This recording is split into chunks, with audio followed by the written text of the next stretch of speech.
are back. The time is now.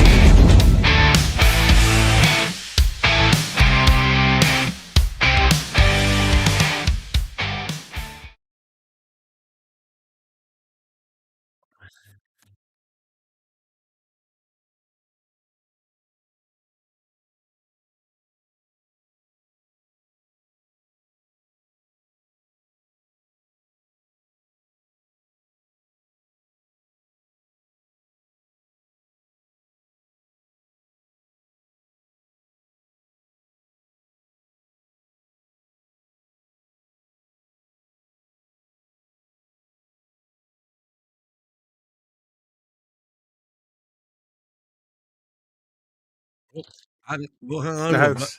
There you go. We've got some people there now. Yeah, well, we can do that now. Look, so we've got the chatting as well. We've got Mighty Ween, we've got Peter, and we've got Boki, as always. So welcome on board, guys. We're going to do the housework, and then we'll crack on with the show as we see it. A little bit of news, but we are going to concentrate a little bit more on the Benfica side. And when Chris comes on at 9:30 to continue the show, he's going to have something a little bit different, I think, coming your way. So again, welcome to all that are watching across all of the platforms. Thanks to everybody that works in the background, do an amazing job.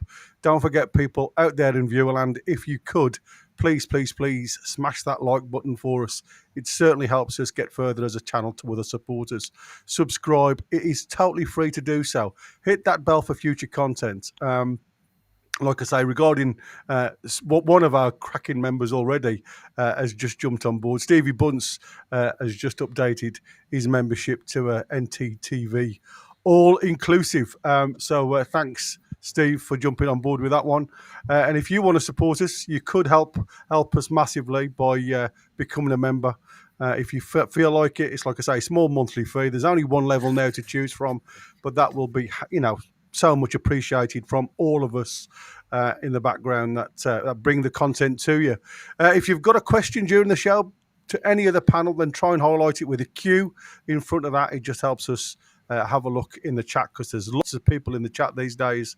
It's not guaranteed, by the way, so if you do want to guarantee it, then use the $sign. Throw us a Talk TV super chats, and that will guarantee that message read out. And anybody that wants to, like I say, that gets a membership during the show, or any of our beautiful members that give them out, because there's an amazing abundance of members that seem to gift lots of people the ability to have a look at everything. So if you want to do that, you will be highlighted and thanked as we go.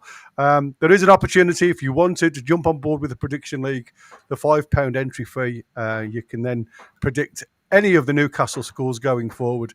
It's a lot easier said than actually done, because we always work with our hearts. In the chat there, he's saying, let's do the housework first. Bogey in jail for his Sunday night Eddie Howe campaign. Sadly, the warden isn't on the premises. So, hello. The jailer. Oh, look at that. He's not that I was expecting it. Yeah, he's put himself on board. So welcome one and all. And like I say, thanks ever so much to Stevie Bunce for joining the crew straight away. And Paul, like I say, thanks ever so much for your super chat, buddy. So, gentlemen, as you can see, we've obviously got all of the thread regarding the Benfica. I literally wanted to have, a look under Benfica, if you like, under Jose Mourinho. Jumped on board with Benfica at the 18th, took charge. And again, it's really difficult to judge Benfica in the Premier League, because you got to look at the standard of football that they are playing week in, week out, and the levels that obviously. I looked at them in the first game under Mourinho. They won 3-0. And when I had a look at who they were playing, the poor team right at the bottom of the league, haven't won a single game yet. Jeez, that feels like they're in my house, the people with fireworks outside. It's a little bit early for that. But like I say, let the celebrations begin, I suppose. For me, Is there a difference to you guys when you look at the history of Benfica?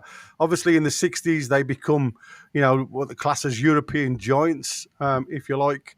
I believe it was Estavio, the only one to get a Ballon d'Or in a Portuguese club. Eusebio, sorry. And you look at it from that point of view. They are a big fish, but it's a massive pool that they're in these days, and the clubs around them have just got bigger and better, I believe. But what's your thoughts on it? Yeah, well, the first thing is that Benfica haven't got a great record against English teams, and they haven't had, even when they were massive. They still couldn't cut the mustard against English teams by and large. And the record in the Champions League is 1 win and 9. That was against Spurs in 2014. Yeah. So I can't remember what that Spurs side would comprise, but it would probably be Spurs being Spursy and getting turned over at White Hart Lane. It would be at the time then, 2014, in the Europa League. So, but albeit Spurs. Still is will have Benfica? Modric. Yeah, is Benfica different under Jose Mourinho though? Do they become a different animal? As everybody keeps on saying. I mean, don't forget, there's been people in the chat regular have sounded out Jose Mourinho for the Eddie Howe position, if you like. So is he the Messiah that everybody... Is he still number one in a lot of people's eyes? Because he's never really blew my frock up, I'll give you that. Because he seems to, like a number of managers. I'm not dissing what he's done in Europe and the different leagues. I'm not dissing that at all. But it's like a lot of managers, when there's an open pocket for them to dip into and buy the players, that come with the wage price and everything else, they do well.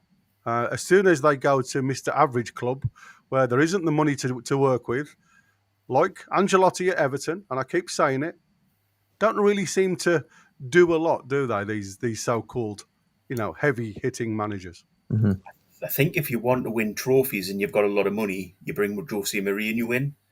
You're not going to enjoy the football because he's not he'll set a team up to win at all costs. But as I say, if you want someone to come in and set up a team to win your football matches and win you trophies, that's Jose. If you want to be entertained, then you pick a different manager. So it kind of depends on kind of where you are as a club at that point. I think if you're sort of looking to become a big club, then Jose is the next step up from the likes of an Eddie. But with the same pot of money, though, Boki. Yeah. I think if Jose had £250 million this summer, we would have a difference. Don't get us wrong, we probably wouldn't have had some of the such exciting players, but we would have had a team that would have went out, and we would never have had this start of the season with a Jose type person. Okay. What's your thoughts? So we wouldn't have had the 0-0s. No, we would have had 1-0 wins. All right. Just like that. You see, yeah, with Jose, I think it's hard to judge these days whether he actually would come in and be the man, in the Premier League, to come into a job and be the man to win trophies.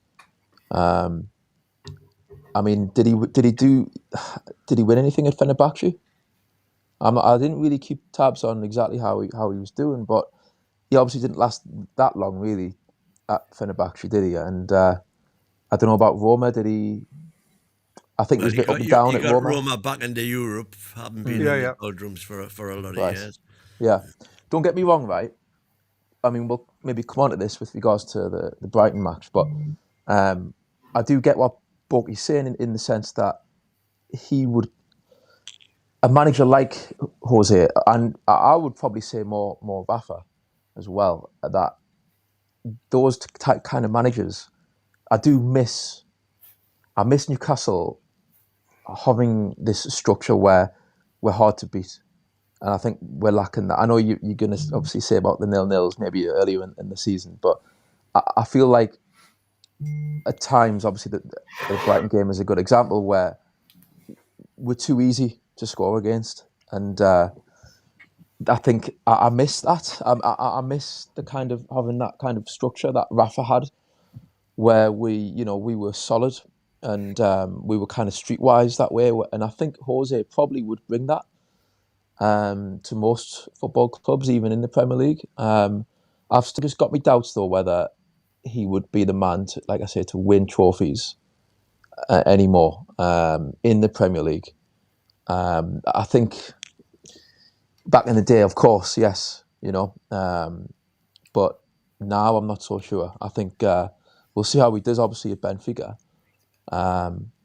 But I just wonder, are his best days behind him in terms of management, in terms of winning trophies? I'm not too sure how effective he is now in this day and age with the kind of personality that he's got. He can be quite volatile. So I think that might go against him these days. But yeah. NUFC Truth here has put a question in. Are you really arguing a manager with 1 League Cup versus a manager with 3 Premier League titles, 2 Champions League Italian titles, 1 Champions League with Chelsea, Inter, Porto? Sorry, Eddie isn't that good. But that's what I'm saying. We all know that Jose's got a reputation of winning stuff. But he seems very much as though it's his way or no way. He's not a flexible type of manager. And I think everywhere I've seen him go, it's, I would say, the bully technique or tactic. But it seems very much as though if he's not having it his way, he doesn't hang around a lot of the times. And like I say, for a manager who gets sacked, I think it's the 8th time, if memory serves me right, it's the 8th time he's been sacked in his managerial career, which tells me that it's like I said, it's not that the fact that he's not successful, it's the fact that unless he gets it his own way, he's not willing to be flexible under the lights of the club that he's at the moment. I think any idea that you would have a DOF making decisions above Mourinho's head is pie in the sky, because that wouldn't happen. But do you not think Not a Eddie's chance. pig-headed in the same sort of way? Eddie's quite pig-headed. He's not as good a coach, and he hasn't had, as they've said in the chat, he hasn't had as good a career. But I think he's more tactile with the media. I mean, I've seen many a time where Jose has not really anticipated the question in front of him and just walked out of the press because he couldn't handle the question, especially when the club that he's at the time are struggling for results. And that's what I'm saying. For me, I'd rather have somebody who has the ability to manage, the ability to be able to try and make something that's not quite there at the moment work, rather than somebody who's just going to throw his toys out of the pram and walk out under a little bit of scrutiny. I just want to say thank you to Warren Dinning. I didn't see you, mate, here. I put it on the screen, but we need to shout you out. That's the best offering Bokey's ever made, ever, says Warren. So there you go, Bokey. You've got some support. I think that was him putting himself in jail. That free us from jail. And listen, I am not saying that Mourinho doesn't come with a shelf full of trophies, because he does. But I'm like you, Peter. I think the glory days, are potentially behind him now. The same as Benitez. But do you not think part of the thing is Mourinho's character to the press, as opposed to Howe's character to the press? Because as you've said, the press would go for Jose and would criticise and ask him telling questions. They tend not to do that with Howe, especially the local press. You're used to them over the years having right goes at managers, but they don't do that with Howe. For some reason, he just seems to get a free pass every press conference. There's never really hard telling questions that he's asked that he would stand up and storm out from. Well, I think when a club has moved from a relegation club to a club that's vying for Champions League football over a succession of years, I think you do get to that point of being more on the smoother surface than you do on, the futile area where it was relegation battles. So yeah, you're absolutely right. There has been questions and finger pointing towards lots of coaches under Newcastle's helm that that probably deservedly needed to be put into an awkward situation. Now more than Brucey, who would rather play golf than it would do train the lads. So I always say, it's a results-driven industry, and yes, Newcastle at the minute aren't getting the results that I would say they deserve, because I don't think they deserve to win that many games. But when you have the luck, and again, people often say, look, you have to make your own luck in life as well as football. I just think sometimes you just need a break. And you look at the likes of Nottingham Forest. Maricanas was quite quick and heavy to wield the axe, but then literally within a few more days, the guy that he brought on board has also gone, and now they've got an interim. So that's 3 changes within a matter of a couple of weeks, and that doesn't steady the ship. All that does is give them balance, and you've got to think of the players that are now playing under a brand new coach. And that's what I said.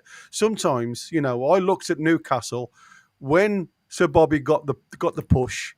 Did Newcastle be better after that? Were they absolutely fantastic after Sir Bobby got the push from his job? Not.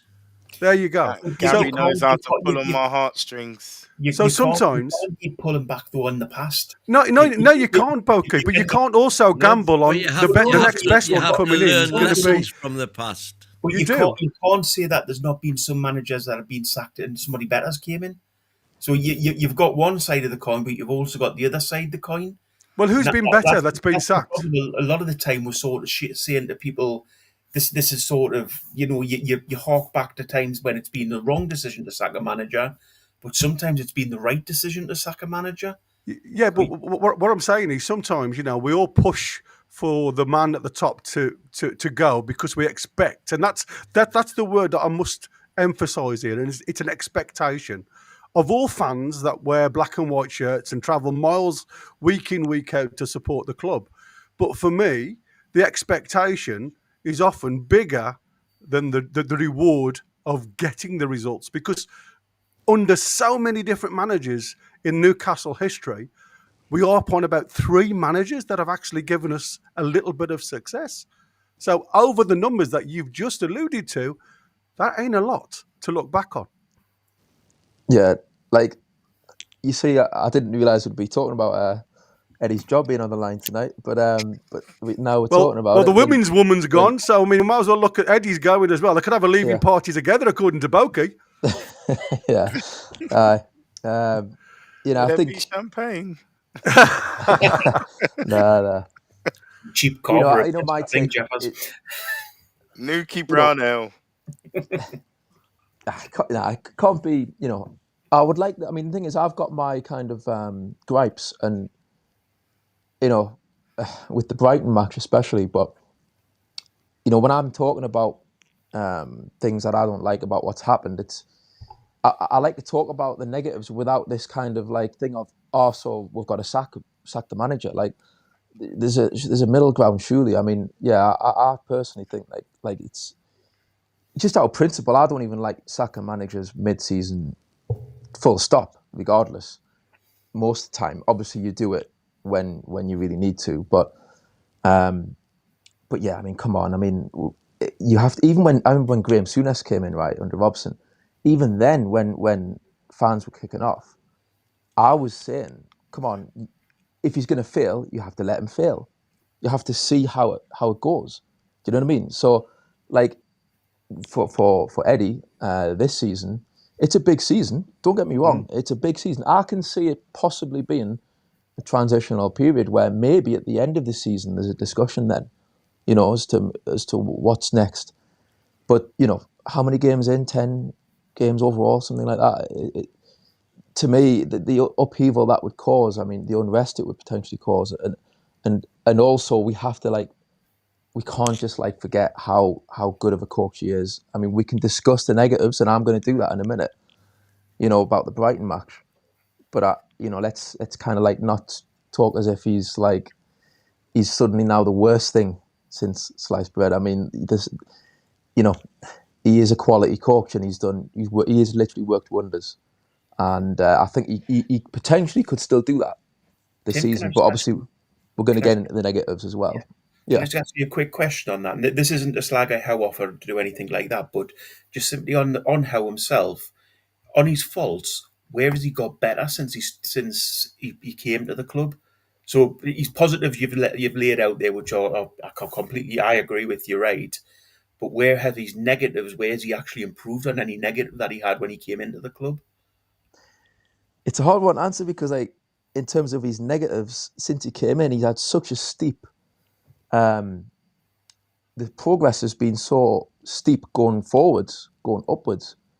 So, in terms of his negatives, I mean, I think the positives far outweigh the negatives. I'm not saying that. I'm not saying the don't, mate, but what I'm saying is his negatives are to me that his in-game management's poor, his rotation of players is poor, and his decision making in games poor. And I haven't seen any improvement in any of those three fields while he's been here. Mm-hmm.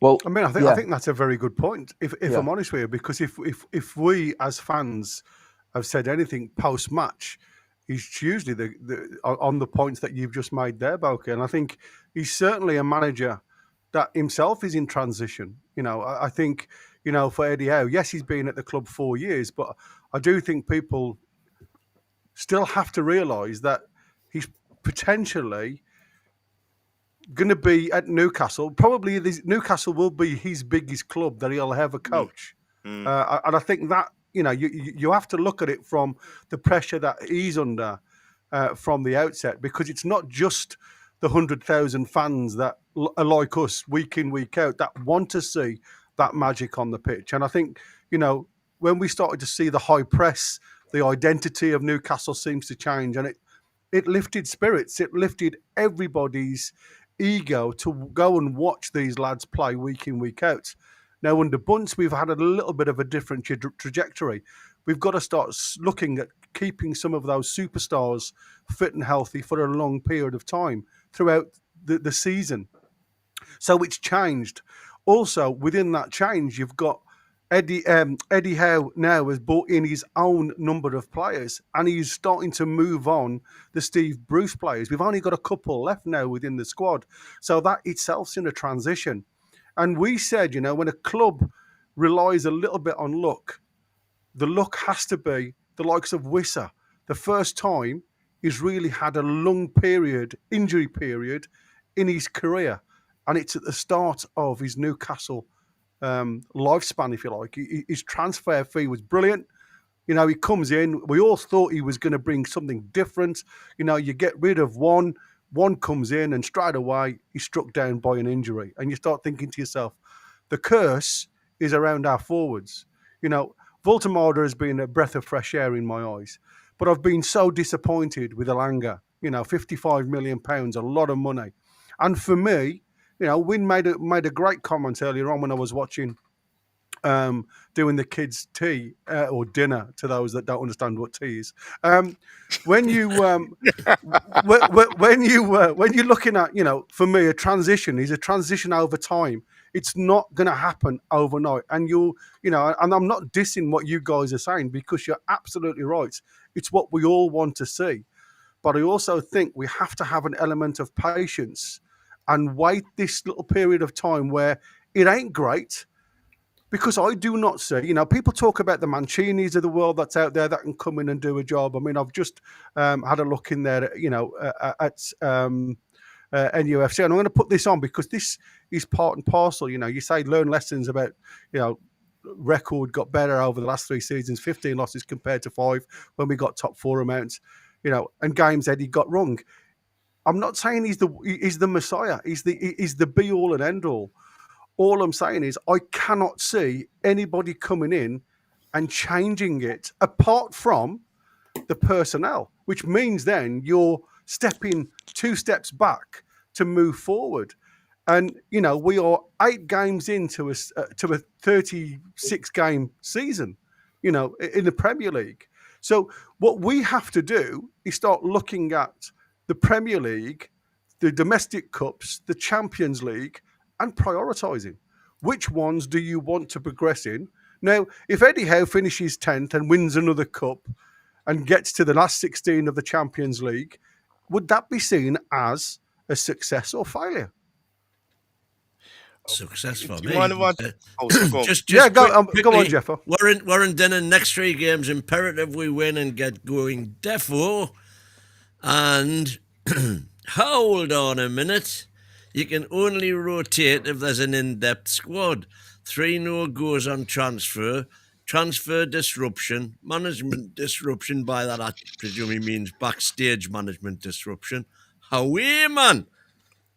Excuses. Can I just quickly step in on that one? This is the best transfer window we ever had, and Warren would have spent that £5 better getting me out of jail. We were in the top 4 highest spenders in the Premier League. First of all, big up to the panel. Good evening. Good evening, Jeffer. Good to see my well-esteemed peers on the show. Yeah, I tell you, mate, you had a nice time in Las Vegas. I did.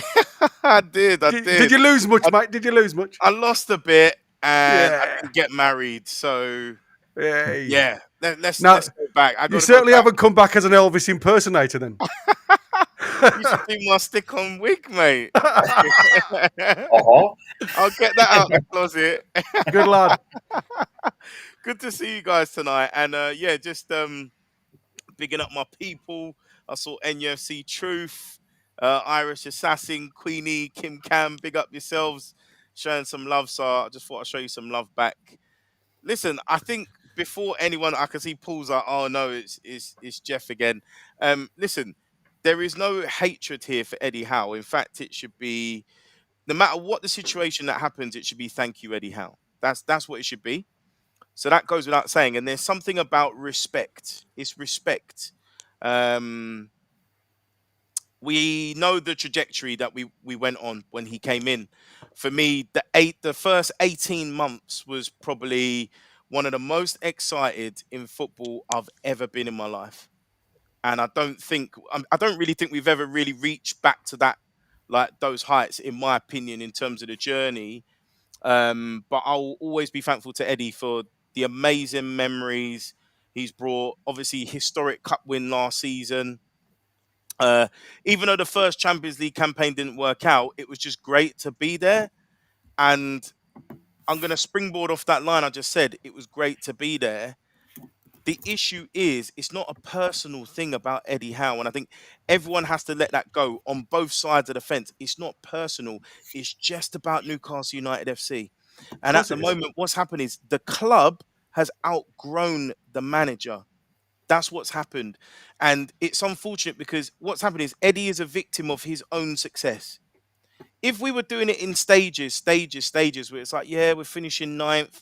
You know, like from when we were down there, we're finishing 10th, we're finishing 9th, we're finishing 8th, we're finishing 7th. We'd go along the ride. But because he was so good, we just went bang. And if you look at the last 3 seasons on average, 4th, 7th, the 7th one was a bit annoying, but we know we had the injuries and stuff, and 5th. So what's happened is, it's coincided with the decline of Man United, Tottenham having their issues. We've kind of bustled in there. And if anybody doesn't know, if you look at the Premier League all-time table, we're actually 8th in the all-time table. Yeah. And that's despite 2 relegations and not being in the Origin season in 92-93. So anyone that doesn't think we're a big club, take a look, because we are a big club. And when you're getting 50,000 because well, where exactly did you say? 8th in the all-time, and that's wait, hold on, and that's due to 2 relegations, and we wasn't in 92-93, so we're already a season behind people, and then we had the 14 years of stagnation under Mike Ashley. So imagine if we had the owners we had now, we would be up there. Who knows Absolutely. Where we'd be? Right? Well, that's right. But the point is, my point is that we're a sizable club, and I think the mentality of some fans is that we're minnows. We behave like we're minnows, and we have to get out of that. And a part of that is the sentiment like we're a League One club. Now, yes, I get it. We owe the manager for the memories. I totally get that. But there comes a point where you have to put the club first. And at the moment, the football has not been good enough, and the football's not been good enough for a long time. Okay, and Yeah. there's been moments of brilliance last season that rescued us, and you can argue some of it papered over the cracks because, very simply, we had a world-class striker that was tucking everything in, and we had Jacob Murphy with 14 assists. So that combination there, that's just uncanny. Sometimes these things happen in a season. We've seen it happen with other teams. So what I would say is this: if you're happy with the football we're playing, good for you. But I think the football we're playing is awful. And also on top of that, how long is it going to be where Eddie needs time to learn? He's been a Premier League manager for 9 seasons. Nearly 4 seasons with us, 5 with Bournemouth.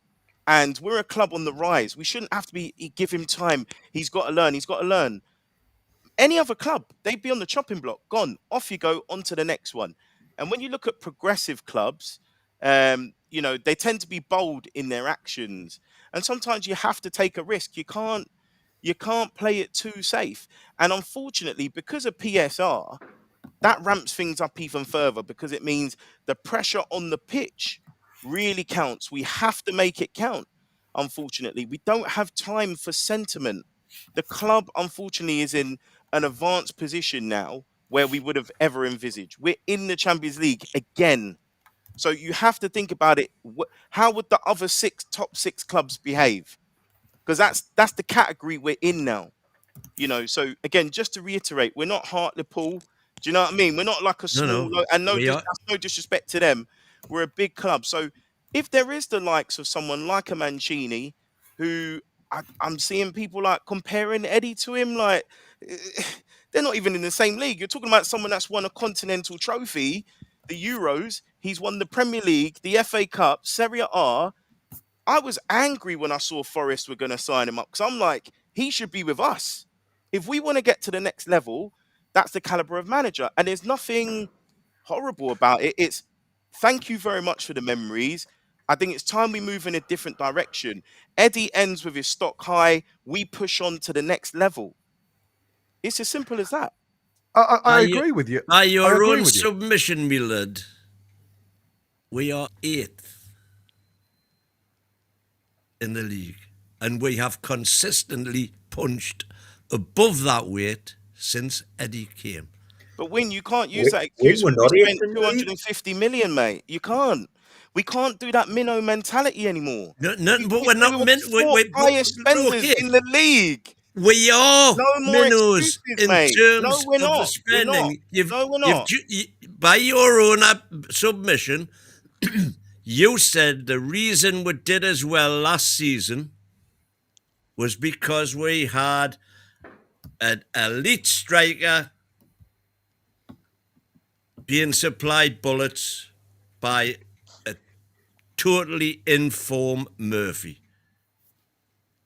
Despite spending 250 million, we lost that informed striker. We replaced him with another informed Premier League striker, a striker who in fact scored more non-penalty goals than Isak last season. So we're still minnows, right, with a 70 million striker up front. And that player that we bought to replace Isak's goals isn't available and hasn't been available since the start of the season. So let's wait until we've got everybody firing. A point to add to that. So this is dangerous because we can't be like, oh, the cavalry's going to arrive. They're going to save the day. If Eddie truly is a great coach, find another way. You can, implicate new tactics, new patterns of play. This pre-season, even without the signings, we knew where the problems were in the team. So forget about recruitment for now. We knew what the shortcomings were. We started to become very one-dimensional towards the end of the season. We all watched sort of Gary's masterclass episode where he showed ways, we were progressing in some ways, but some ways we kept making the same mistakes. So he had this summer to go away and try and improve. But I see the same thing. Get it to the wing, cross it in. I totally agree with. We got broke up by 2 passes in the middle against Brighton. We barely play the ball through the middle. We play like a 1990s team when you get it out to the wing, cross it in. I get it. We got a 6'6" guy, but it's got to be more to the team than this. So the coach isn't learning because we still got 3 in midfield. Everybody and their dog has been saying forever and a day, we need 4 in midfield, whether you choose to go with a sitting DM or Yeah. an attacking midfielder. So there comes a point where you hang yourself on your own rope. Do you see what I'm saying? Yeah. But I do think, it's like, let's go to the other United, right? Amorim was criticised for playing a tactic that none of his players actually understood. And they've stuck by him. And I mean, I watched the game last night and they got absolutely taken off the park, by Liverpool. But they managed to scrape a 2-1 in the end by staying together. And I think, Eddie, under his flaws, and he has massive flaws, because I think sometimes it is about taking a risk. And this is why I said, Wynne made a quite an interesting point at lunchtime, where he said, we've seen Elanga come in, £55 million. Why not try him on the left-hand side?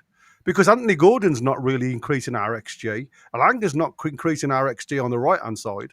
So why not just say to him, listen, let's get you involved in the game. You can use both feet, apparently, even though I've not really seen him come inside yet and use his left, which supposedly is his strongest. I've not really seen anything like it. So why not make a change? Why not just shape it up a little bit? Because what that does is give everybody a kick up the backside to say, listen, I don't just turn up with my boot bag and get guaranteed spot these days. Because, the lads are right there in the chat. We have spent a lot of money under Eddie Howe. And that's why I said right at the start that this could be a transition period of time for Newcastle this season, because we haven't got the lads that have played regularly under the Newcastle lights to actually keep a stable float. Now, they're not great footballers, the lads that have gone, but they knew Newcastle. And I think there's a difference, for me, and be 100% honest, Jeffo, when we looked and we lost at Miggy, right? We all criticised Miggy's output. We knew what he could give us, which wasn't a great deal. But tell me what 55 million Elanga's done for us that Miggy didn't.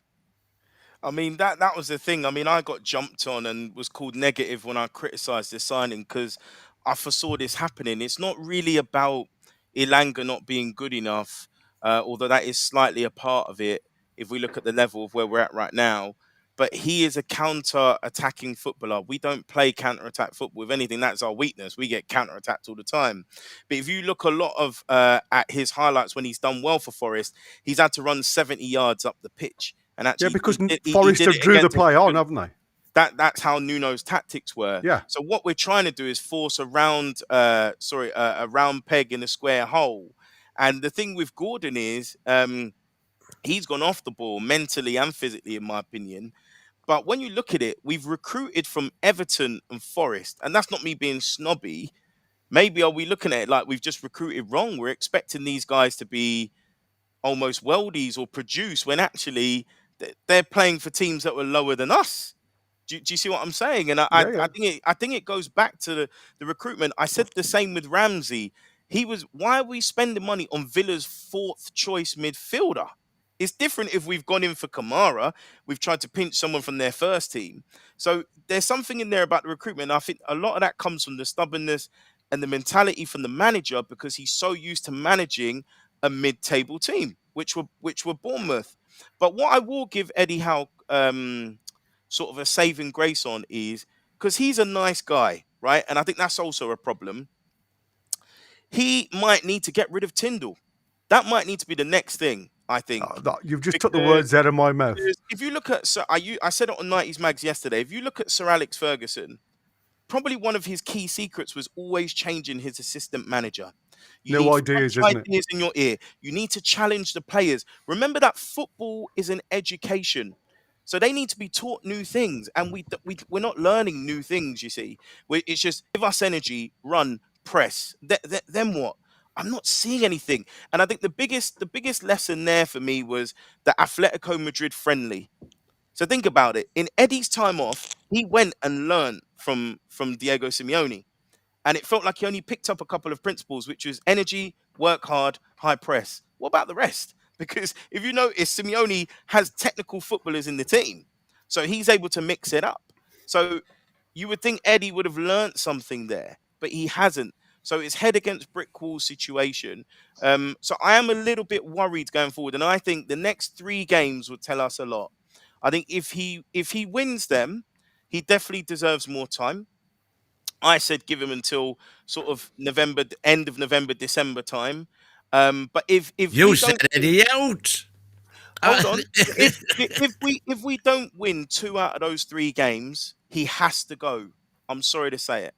And I think it will be a respectable time for the club and the manager to part ways, because I feel like we look back at Pardew's era, we look back at Bruce and all this, and we were onto them. But Eddie's had a clean run.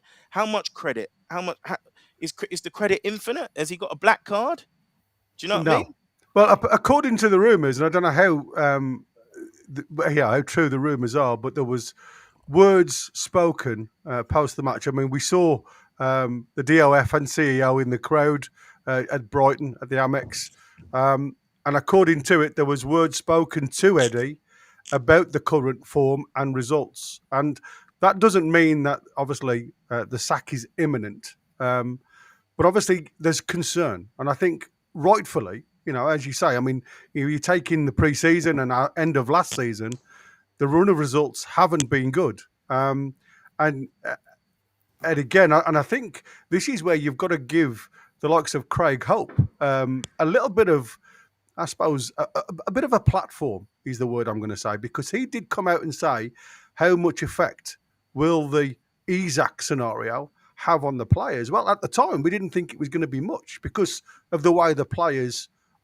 were talking. But it seems, according to the run of results and everything else, it's had a massive effect on them. Gary, and I think that could also affect Elanga, because, Elanga come in thinking that Isak was at the club and it hasn't happened. So is that something that Elanga's struggling with now? Gary, can I just pick you up on a point that you made before that I thought was really prevalent? Was you said Eddie Howe hasn't tried changing the team around, as in trying players in like different positions, like Elanga on the left. When's he ever done that? He's very, very risk alert, risk alert, not to do that sort of averse, yeah, do that sort of thing. He'll never change things to do that. And on Craig Hope point, Craig Hope is great at reporting what's going on at the club, but he's not great at picking Eddie up on his faults. And none of the press are. There's not one of them of going into press conferences. I'll tell you what, because Borky got onto the Brighton game, and Peter, you hadn't quite given us your full take on. You were going to go on to the Eddie deficiencies that were particularly prevalent in the Brighton game. Yeah. Yeah. So what was your take on that? Well, I mean, first of all, I think Jeff was there, and I suppose, Borky, what you've just said there as well, in terms of, changing players around. I think you've both made some really good points. Even though I'm not Eddie out, far from it really, I still think what you've said makes a lot of sense there, both of these, in terms of basically the Brighton game, I think reflects a lot of what you have said in terms of, I watched that match and second half, when Newcastle got the goal back, I stood there and I was like, this is great, brilliant goal. We're back to 1-1. However, Brighton will have a spell. They're at home, it's their home stadium, right? There's 10 minutes to go. They will have a spell at some point to get another goal back. And I turned around and I said, we need to be wary of that, because it's all well and good piling bodies forward and try and get the winner. But I just had this feeling that we were going to be careful enough to kind of stop them again from scoring again. And when they scored, I just couldn't believe the space that Welbeck had. It's almost like the midfield had just totally departed, just bombed forward. Just everyone, all 3 of them, bomb forward, try and get the winner. And And I wasn't that surprised when obviously Brighton, when Welbeck slots that in him, he might as well have been 1-on-1. It was like that open. So when that happened, I just thought, you know what? I miss watching Newcastle when we're solid and we're fucking tough to beat. Do you know what I mean? And like, we're not just going to give a goal away like that. It's like they didn't value the getting back on level terms, 1-1 away at Brighton with that awful record we've got there. It's almost like the players didn't value that enough. It's like, yes, try and get the winner. Of course, you've got 2 wingers and a striker out there, and then 2 centre mids who want to attack. But 1 centre mid has to just drop deep to protect that point, and you go from there. And I do think that we are naive that way. I mean, I think even when Joe Linton plays, he is asked to get forward as well. So they kind of like, they all want to get forward. They all want to assist and score goals. And I think, picking up on what Borky asked earlier, thinking about it, that is maybe something I would say about Eddie Howe is we've never got to that point where we can point to someone in the team and say, he's our Tiote. Or even, dare I say, Diame. I know you're not a fan, Win, but I was a fan of Diame. And but yeah, like, so's Chris. Worldy goal against I'll back him Brighton. on that. But yeah, so it was just very frustrating that, like, I think we need to be harder, tougher to beat. And I know that sounds ironic because we got a lot of 0-0s early in the season, but I don't think we were really tested that much in those games. Like Villa away, Villa were well off it. So yeah, I mean, again, I'm not Eddie Howe. I think, you know, he's done so great, and I do back him to turn this round. But that really frustrated me. As he always does. Yeah.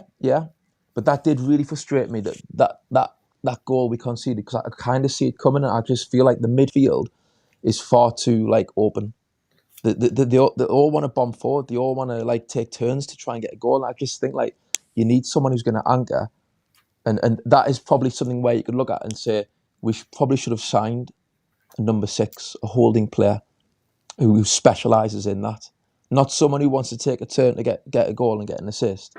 Do you know what I mean? So I feel like that's coming back to maybe bite us in the arse a little bit. But, it's like what you're absolutely spot on with what Jeff was saying before. You know, going off of what you've just said there. You know, it does seem as though Eddie's picked up players that aren't worthy of getting into the team that they've come from.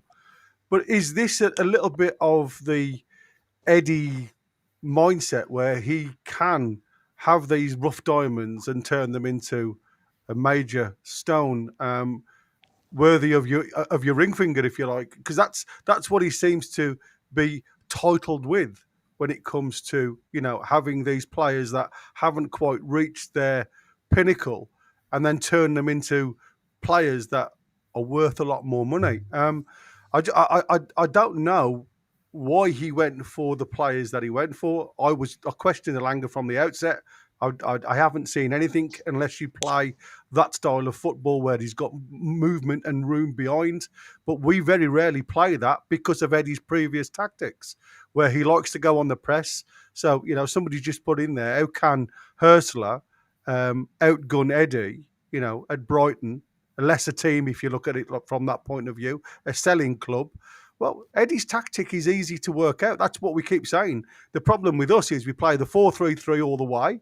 We drop into a 4-5-1. If you've got players that are willing to run, and that's what Brighton did excellently, if I'm honest with you, and you've got to give credit to the fullbacks of Brighton because they kept pressing up the field. And once they got into the half space, it was just very difficult to defend. We had too much space between, as Pete's just said there was far too much space between the midfield and the back four. We said it lunchtime. And then you start running, you know, at your own goal, which nobody likes to do.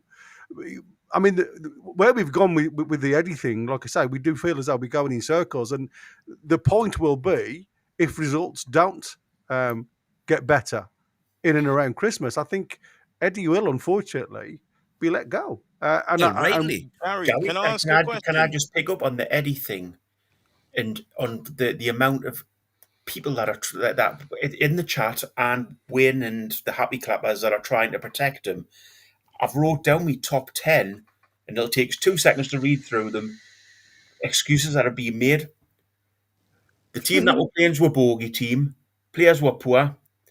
Other teams spent more. Injuries, it's all PIF's fault. We need to be patient. We'll go on a run. I don't know where that's come from because I don't see that coming. Mm. We're 5 points off the top five. We're 4 points off the bottom four is the other issue. Other teams have had easier fixtures than us, and Sunderland have outspent us.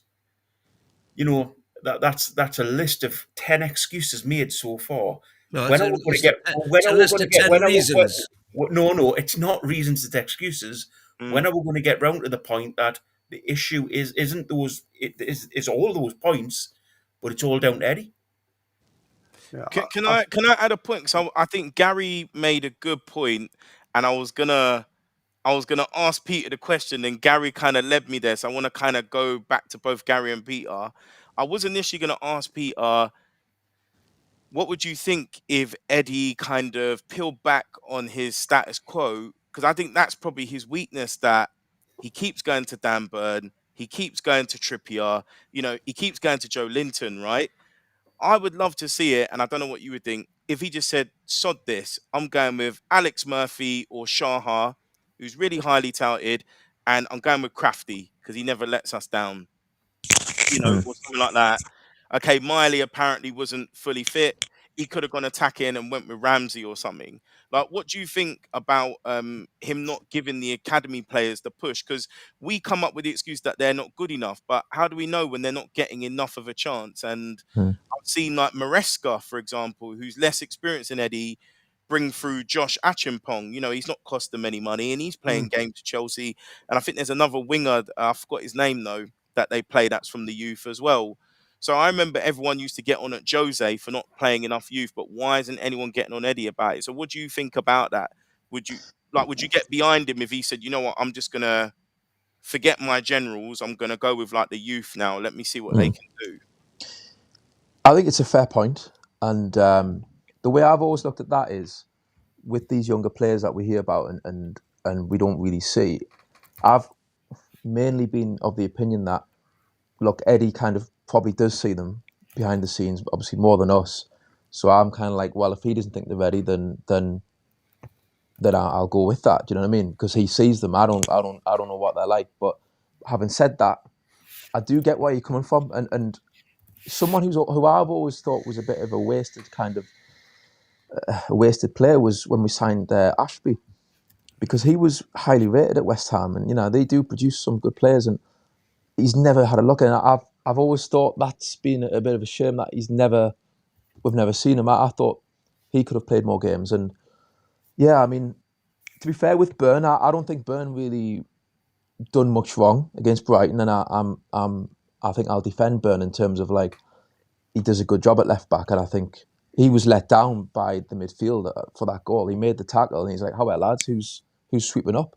But we have heard about Murphy and how he is highly rated.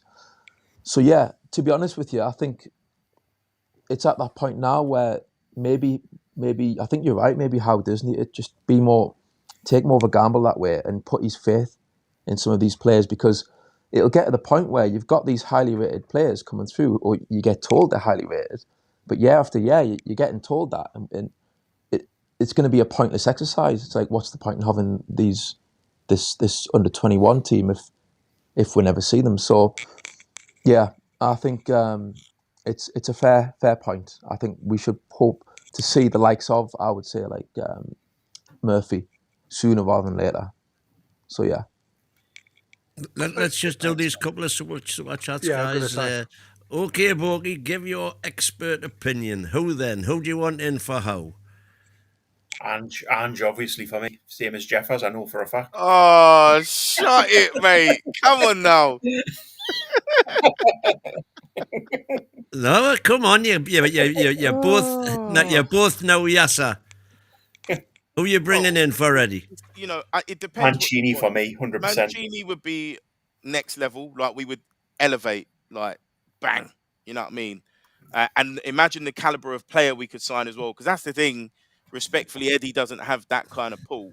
But if you want to be Premier League kind of safe and it's more about the style of football, Iraola would be a good appointment. In the same way that I think Tottenham went for someone like a Frank. Because people might say, you know what, we're still not the level to get someone like a Mancini, and I would understand that. So then, yeah, you would look at like I think we could get Mancini in a heartbeat. Yeah, I think we could Perfectly put him. honest. I think we could put him in. But I wouldn't want him. Dark Side of the Moon is agreeing with you. Since the cup win, we were bad at the end of last season. Pre-season was poor, and we've got 2 wins in 8 this season.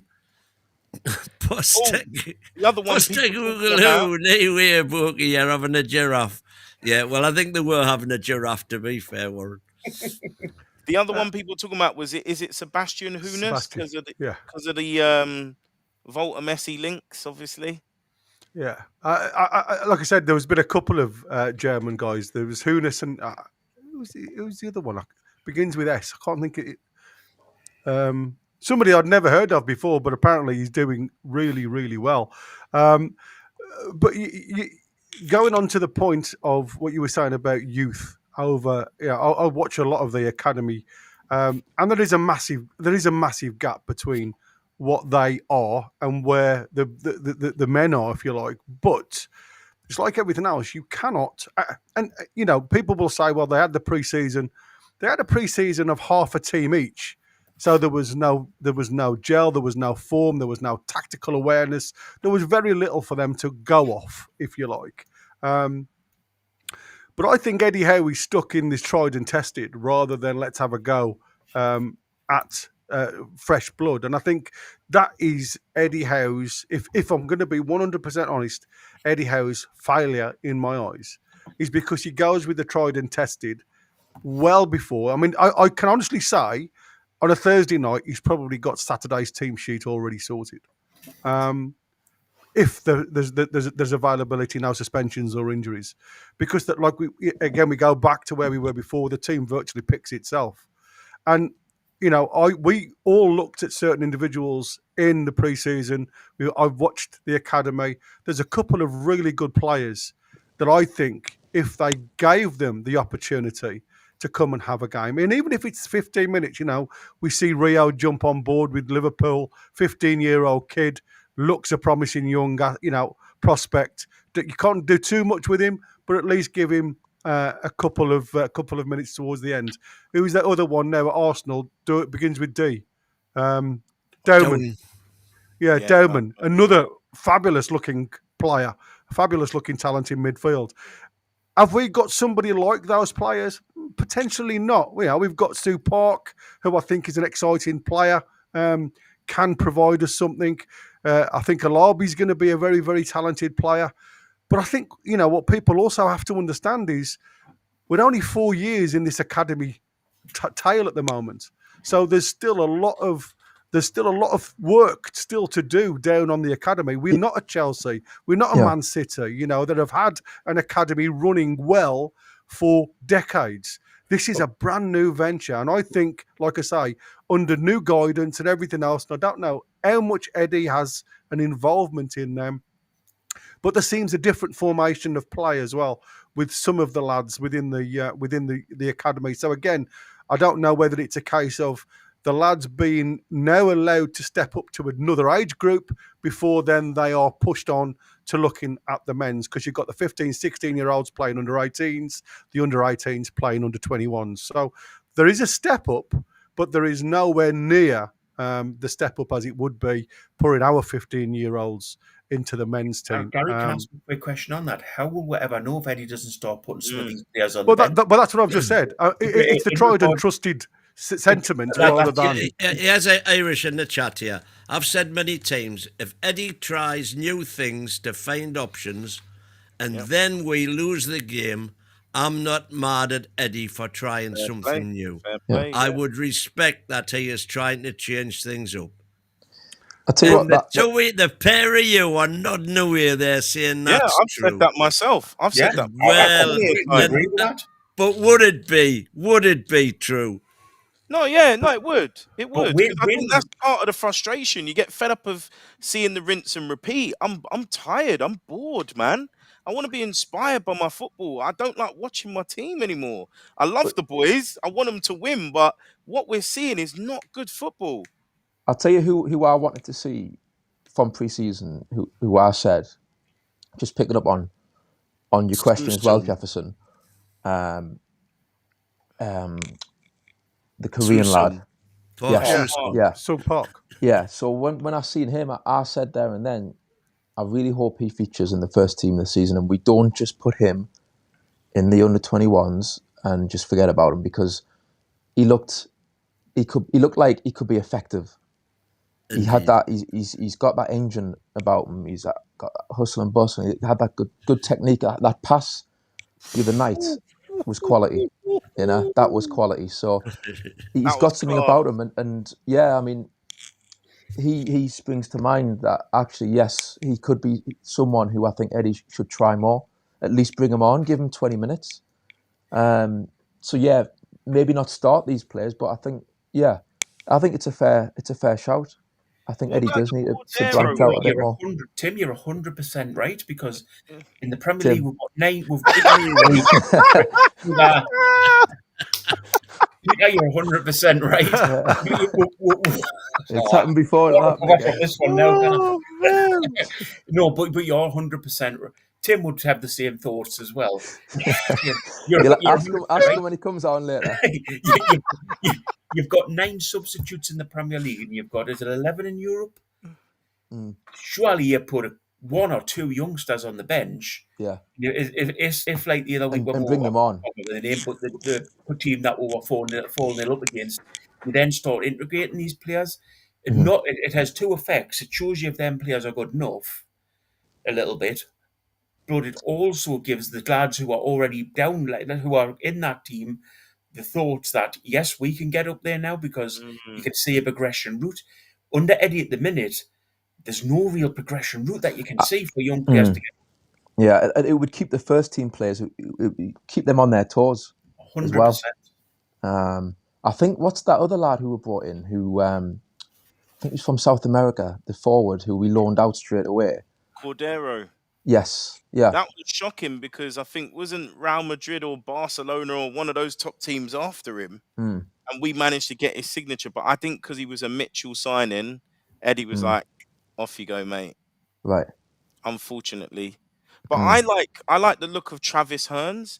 In pre-season, he looked like he was doing all right. I know he only played 15 minutes here or there, but he looked good. Obviously, he's maturing. They've sent him out to Denmark, so he's going to be playing like proper adult football. So I wonder how well he does. So he might be one for next season. Yeah, but you're on about Cordero there, and he cannot get a game.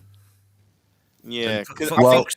Foxy's saying Park wasn't even ready for K-League 2. Glimpses, but the final product is missing. Nowhere near ready for the Prem. We have to return to reality. As you guys like going back in history, do you remember a Jose Perez signed as a development signing for 1.6 million? And Pardew was brave. Obviously, he had to because we had injuries, and the rest was history. So sometimes you just got to take a risk, man. And the point you could argue that was the same with Eddie, with Miley. And that's how Miley came on. The way Miley's being treated is a travesty at the moment, and I'm very, very worried that we're going to lose the boy next season, because I've told Gary this a few times before. We could play, the classic AC Milan diamond, and in my opinion, you have Tonali at the base of it, because he'll have more time to do a deep line and playmaker role. You put Bruno on the right central midfield because he's strong in the right channel. That's where he normally pops up with a good pass. Left side, if you're going defensive, you play Joe Linton. If you're going attacking, you play, what's his name? Ramsey. You got Willock there as a sub. And then in terms of the attacking midfield, it's Miley. He's the one with the composure in the final third. In little snippets I've seen in his time in the first team, he needs to be closer to the goal. And he got an assist in the last game we played. I remember that great assist for Joe Linton against AC Milan. That was class.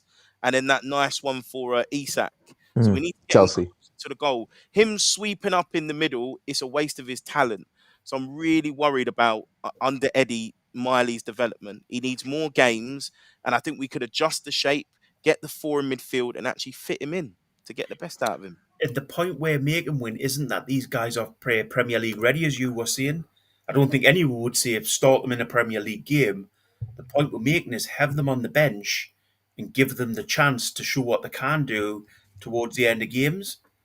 Well, let's just twist, because we're talking about obviously academy style players, and if you think about like Benfica, because that's obviously what we're here really to have a look at. You know, they've got a couple of players, Antonio Silva and Gianluca Prestiani, who have come through their academy and seem to be doing okay. Now, like I said, the biggest problem for me, we are talking different levels of playing field here. When you look at the Premier League compared to the Primera, we have got different styles of play, and that's what I said. For me, the question I asked the lads before you come on board, Jeff, was the fact that does he brings something different to Benfica. Now, we know about his tactical awareness. We know about Mourinho will switch between a 4-2-3-1 and a 3-4-2-1. He does that without any issues. If they've got the right players. Now, the games that they've had in the Champions League haven't gone, obviously, to plan. 2 losses in the first 2 games. Coming to St James's Park on a Tuesday night under floodlights should be a cauldron. It should be an atmosphere that no team, never mind a team that I believe is going to be a little bit under scrutiny. Now, it doesn't matter who's at the helm. You look at their record in the Champions League at the minute. I think they're in the bottom 3, if memory serves me right, or third. I think they're third from bottom. But they have got some good players. And apologies for my pronunciation on these players. I like Berriera, but I think Berriera's out. Again, I think he's injured. I think he's got a hamstring injury. I like, is it Arsnes or Arsens? The lad who plays on the left midfield. He's a really good player, one that I think should be the one that we've got to watch. And to me, it's the work rate that I see in these boys, but it's not just the work rate, because we see that against Newcastle as well with some of the players, but it's the way they maintain possession while still working at the same rate. And I think sometimes, when you look at the way Newcastle play at this high tempo, at this movement, this work rate, we seem to lose the composure with the ball. And whether Eddie's trying to transition, Premier League football and Champions League football to try and get a balance between the two, I think it's a very, very scary task. Newcastle and the Champions League look a different animal when we're up against European teams. Against the Premier League team, we look a steady, ordinary, mid-table club at the minute. Is he trying to reverse roles a little bit? Is he aiming for the Champions League? Is that what Eddie's looking for now? Progression in the Champions League, because that's what he sees as the end point? Is that the problem? Or do we see ourselves just being a bit lucky in the Champions League? It'll get to that point if we're mid-table and it's December, January, and if we're still in the Champions League, obviously, but then he will start to prioritise the Europe. But I don't think right now he'll be thinking that way. Exactly. Yeah. He'll do an Ange. Yeah. But right now, I think I'd settle for that. Win the Champions League and then get rid of him. Oh, good luck with that. If we finish 17th and won the Champions League, no one would give a shit. Exactly. Yeah. Exactly. Yeah. I would take that all day long. Yeah. Yeah, absolutely. I said earlier in the chat today, if we won 10 games in the Premier League in a row, from now, I would show me bumming with Phoenix window. If we win the Champions League, I'll show me bum while eating me underpants. Yeah. Well, like I say, I don't think we're at that level of winning the Champions League, but I do have a feeling as though he is probably looking at the Champions League as being the hurdle. Again, it's something that he's not done before to any great depth. The group of death we saw, he tried and tested. Again, the referee that we had against PSG that gave that nasty handball against Tino when the ball bounced off his elbow. Apparently, his arm wasn't in a natural position when it hit his elbow. And by the way, in that a group of, not only group of death, but with horrendous injuries like no team has ever had before that season. Yeah. Didn't they say it was like the worst ever recording in senior men's football? Was Yeah. I? Both And in Yeah, it terms was. of in that personnel run, we and had hours 10 games in 30 days with a squad of 13 players, basically. 14 if you include Miley. I mean, yeah, you look at Benfica, you know, that there is defensive lapses. They concede 4 goals in 2 Champions League matches. It's highlighting poor concentration in my eyes. So, is he going to play the same system? Is he going to play this 4-2-3-1 that he played the weekend? Got a decent result again, in the Portuguese league. If he comes to St James's Park and plays the same way, and he pushes now, you know, for me the big thing is who plays for Newcastle, because we've heard today that Tonali's got a bug. Apparently, it's not a hamstring. Howe come out and said he's got a bit of a bug, and he's obviously kept him away. So he's not in training today, and it's touch and go. So Miley will come in as your number 6, and like you've just said, Jeffo, are we wasting him? I think the biggest problem with Miley, and I think what stands out more than anything else, is another Bruno. He's got 2 speeds, slow and stop. He hasn't got that acceleration. You know, he hasn't got that. He hasn't got the skill set of Bruno that makes him shine. But I think he could have that skill set of Bruno if he's given a period of games. You know, we started to see elements of his game improve when he had that run of games. It's stop and start for the kid now, coming off a bit of a poor injury, which slowed him down on the progression side. So I think he's having to take a couple of steps back to get back to his form. You know, I mean, Foxy's, you know, like I say, really experienced when it comes. Under Bruno Lage, who was handing into the job quite a while, poor manager, much better defensively now with Jose. And that's what I'm saying. Tactically, their defensive record should be much better now. Jose is at the helm. But I still think if we are on form and press, have they got the team to upset Newcastle at St James's Park? Well, let's just do a couple of these super chats first, guys. Warren, wasn't Crouch up with Defoe to pick up the knock-ons? And so he's alluding there to the fact that we haven't got Wissa doing the same. And back in again, it was a serving suggestion. Man, beans means man. he's had an extra Guinness, I think. Sauce. Yeah, he's been in the old sauce, hasn't he? Oh, hang on. He's got another one here. Walton Wissa for me and get another striker January. Yeah, Right. Well, I'll certainly go along with that. Well, there's rumours now that we've Monaco are interested in Trippier, and they are looking to come and have an inquiry in January for Kieran Trippier. Now, for Kieran, I can't see it being another season at Newcastle. Do you think it's worth moving trips out if Monaco do come looking in January? Well, if they're coming with some money. He's finished. He can barely run. Well, he's a free agent, isn't he, in January? He's not finished. I can't see what he has to the team other than leadership and being the old man shouting at people. He's technically better than nearly every player in that team. He can't jump for the ball because he's small. He gets his positioning wrong at the back post sometimes. You know, he used to be there to swing a ball in, but it's Murphy doing that at the moment. So I would keep him until the end of the season.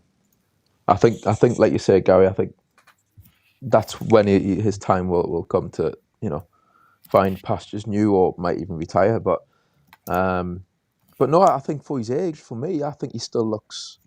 You wouldn't think he's 35, isn't he?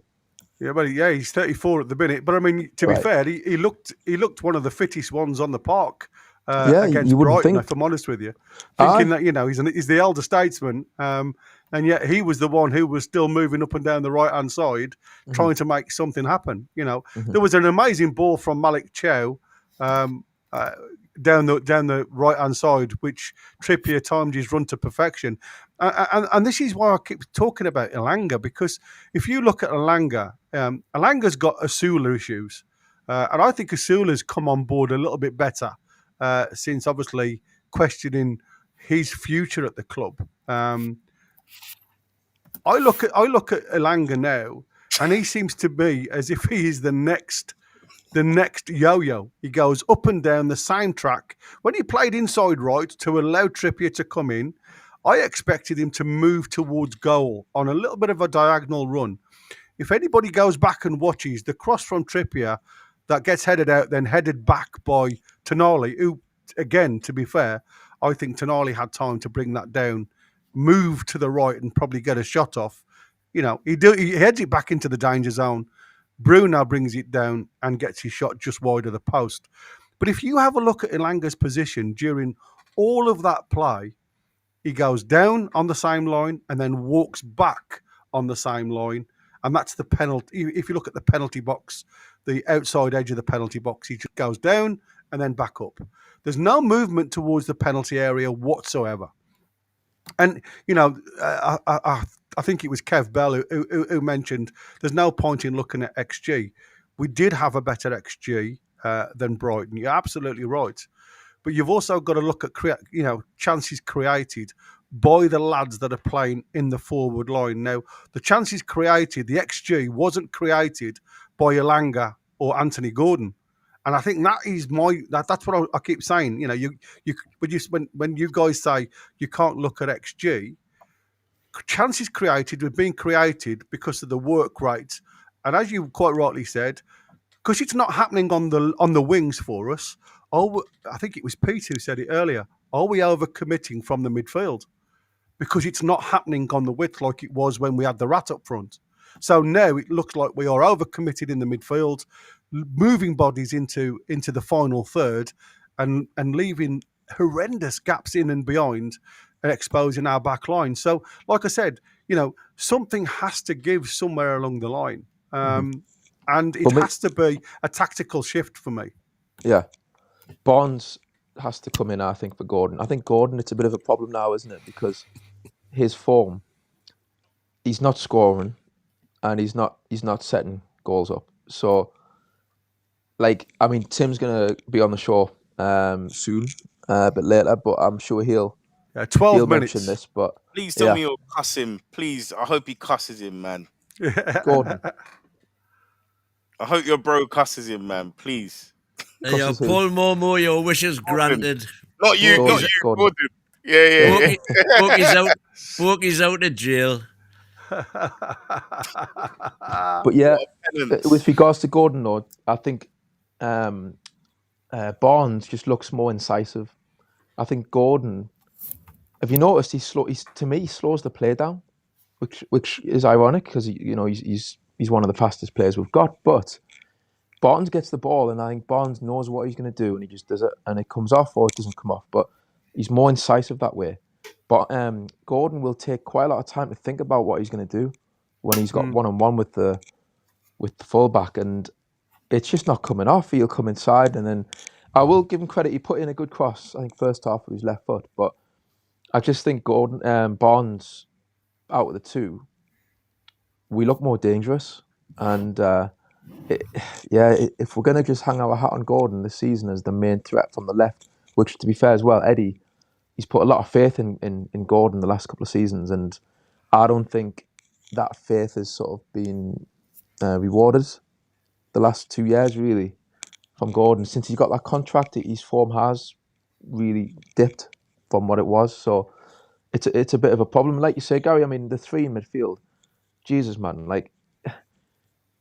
someone has to sit. You cannot just have three centre mids bombing on at the same time. You have to say, right, you stop. I'm going forward. You're going to stay. Why they weren't screaming at each other to do that when it went to 1-1, just to bloody, kind of not shut up shop, but you know what I mean? Just get some shape in that midfield, given the fact that Brighton are at home. I just couldn't believe that they left those gaps. But conversely, Peter, what happens every time Eddie has tried to shut up shop and we get done. And again, why did we shut up shop? Why didn't we keep going for it? No, I don't say shut up shop, to be fair. What I'm saying is just have one of those players anchor in the middle out of the three. So try and get the win, or by all means, have the left and right wingers, and you got your striker, and you got 2 centre mids as well who want to join the attack. But have one player, number 6, in that second half when we get a 1-1, just to kind of like protect the back four. I think having all three, I'll have to watch it again, but like all 3 players were way out of the game in the centre mid. Get Adam Wharton in.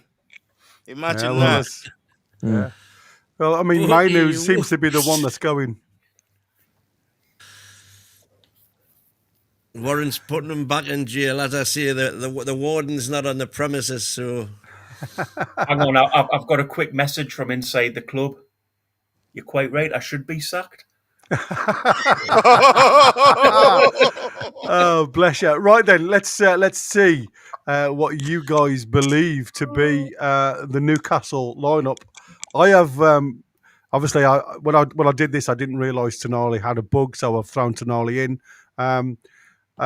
I don't think there'll be much of a change at the back. I think he'll probably stay the same, tried and trusted under Eddie Howe. And I've gone, like I say, Tonali, but I have a feeling that Tonali won't play. I think it'll be Miley coming in. And do we play J7 or Ramsey? Because, like I say, I think there's got to be some closure on that gap in midfield. Like I said, going into a diamond, I think Voltemada does that diamond. He goes to the head of the diamond really well. But I want to see Anthony Gordon or Elanga start making an overlap and a diagonal run towards the box, just as an out. When Voltemada gets the control of the ball under and he's got that half a turn, he's got the ability and the vision to play a ball through. So I believe in my heart of hearts that this is potentially who Eddie will go for. I think Elanga does well in Champions League. I think he shows his true intent in Champions League football. And I think he's probably our best weapon. I don't think he'll drop Gordon or Elanga. I don't even think he'll drop J7, if I'm honest with you, even though I think we need to get Ramsey game time. And for me, I mean, forgive me if I'm wrong, because I didn't watch much of Villa. Wasn't Ramsey your left winger at Villa? I'm not sure, to be honest. Not really. He played further left at times. I think you're right, Gary. He did play further left. He wasn't quite a left winger, but he was. Because I have visions of seeing him out on the left-hand side, or on the inside left type of position, rather than touching the sidelines, if I like. Sorry, Ray, that's exactly where he was, yeah. What up in this position here? I thought you just said, wasn't he a winger? Yeah, but that's what I'm saying. I mean, if you look at where he plays... No, he was a 10.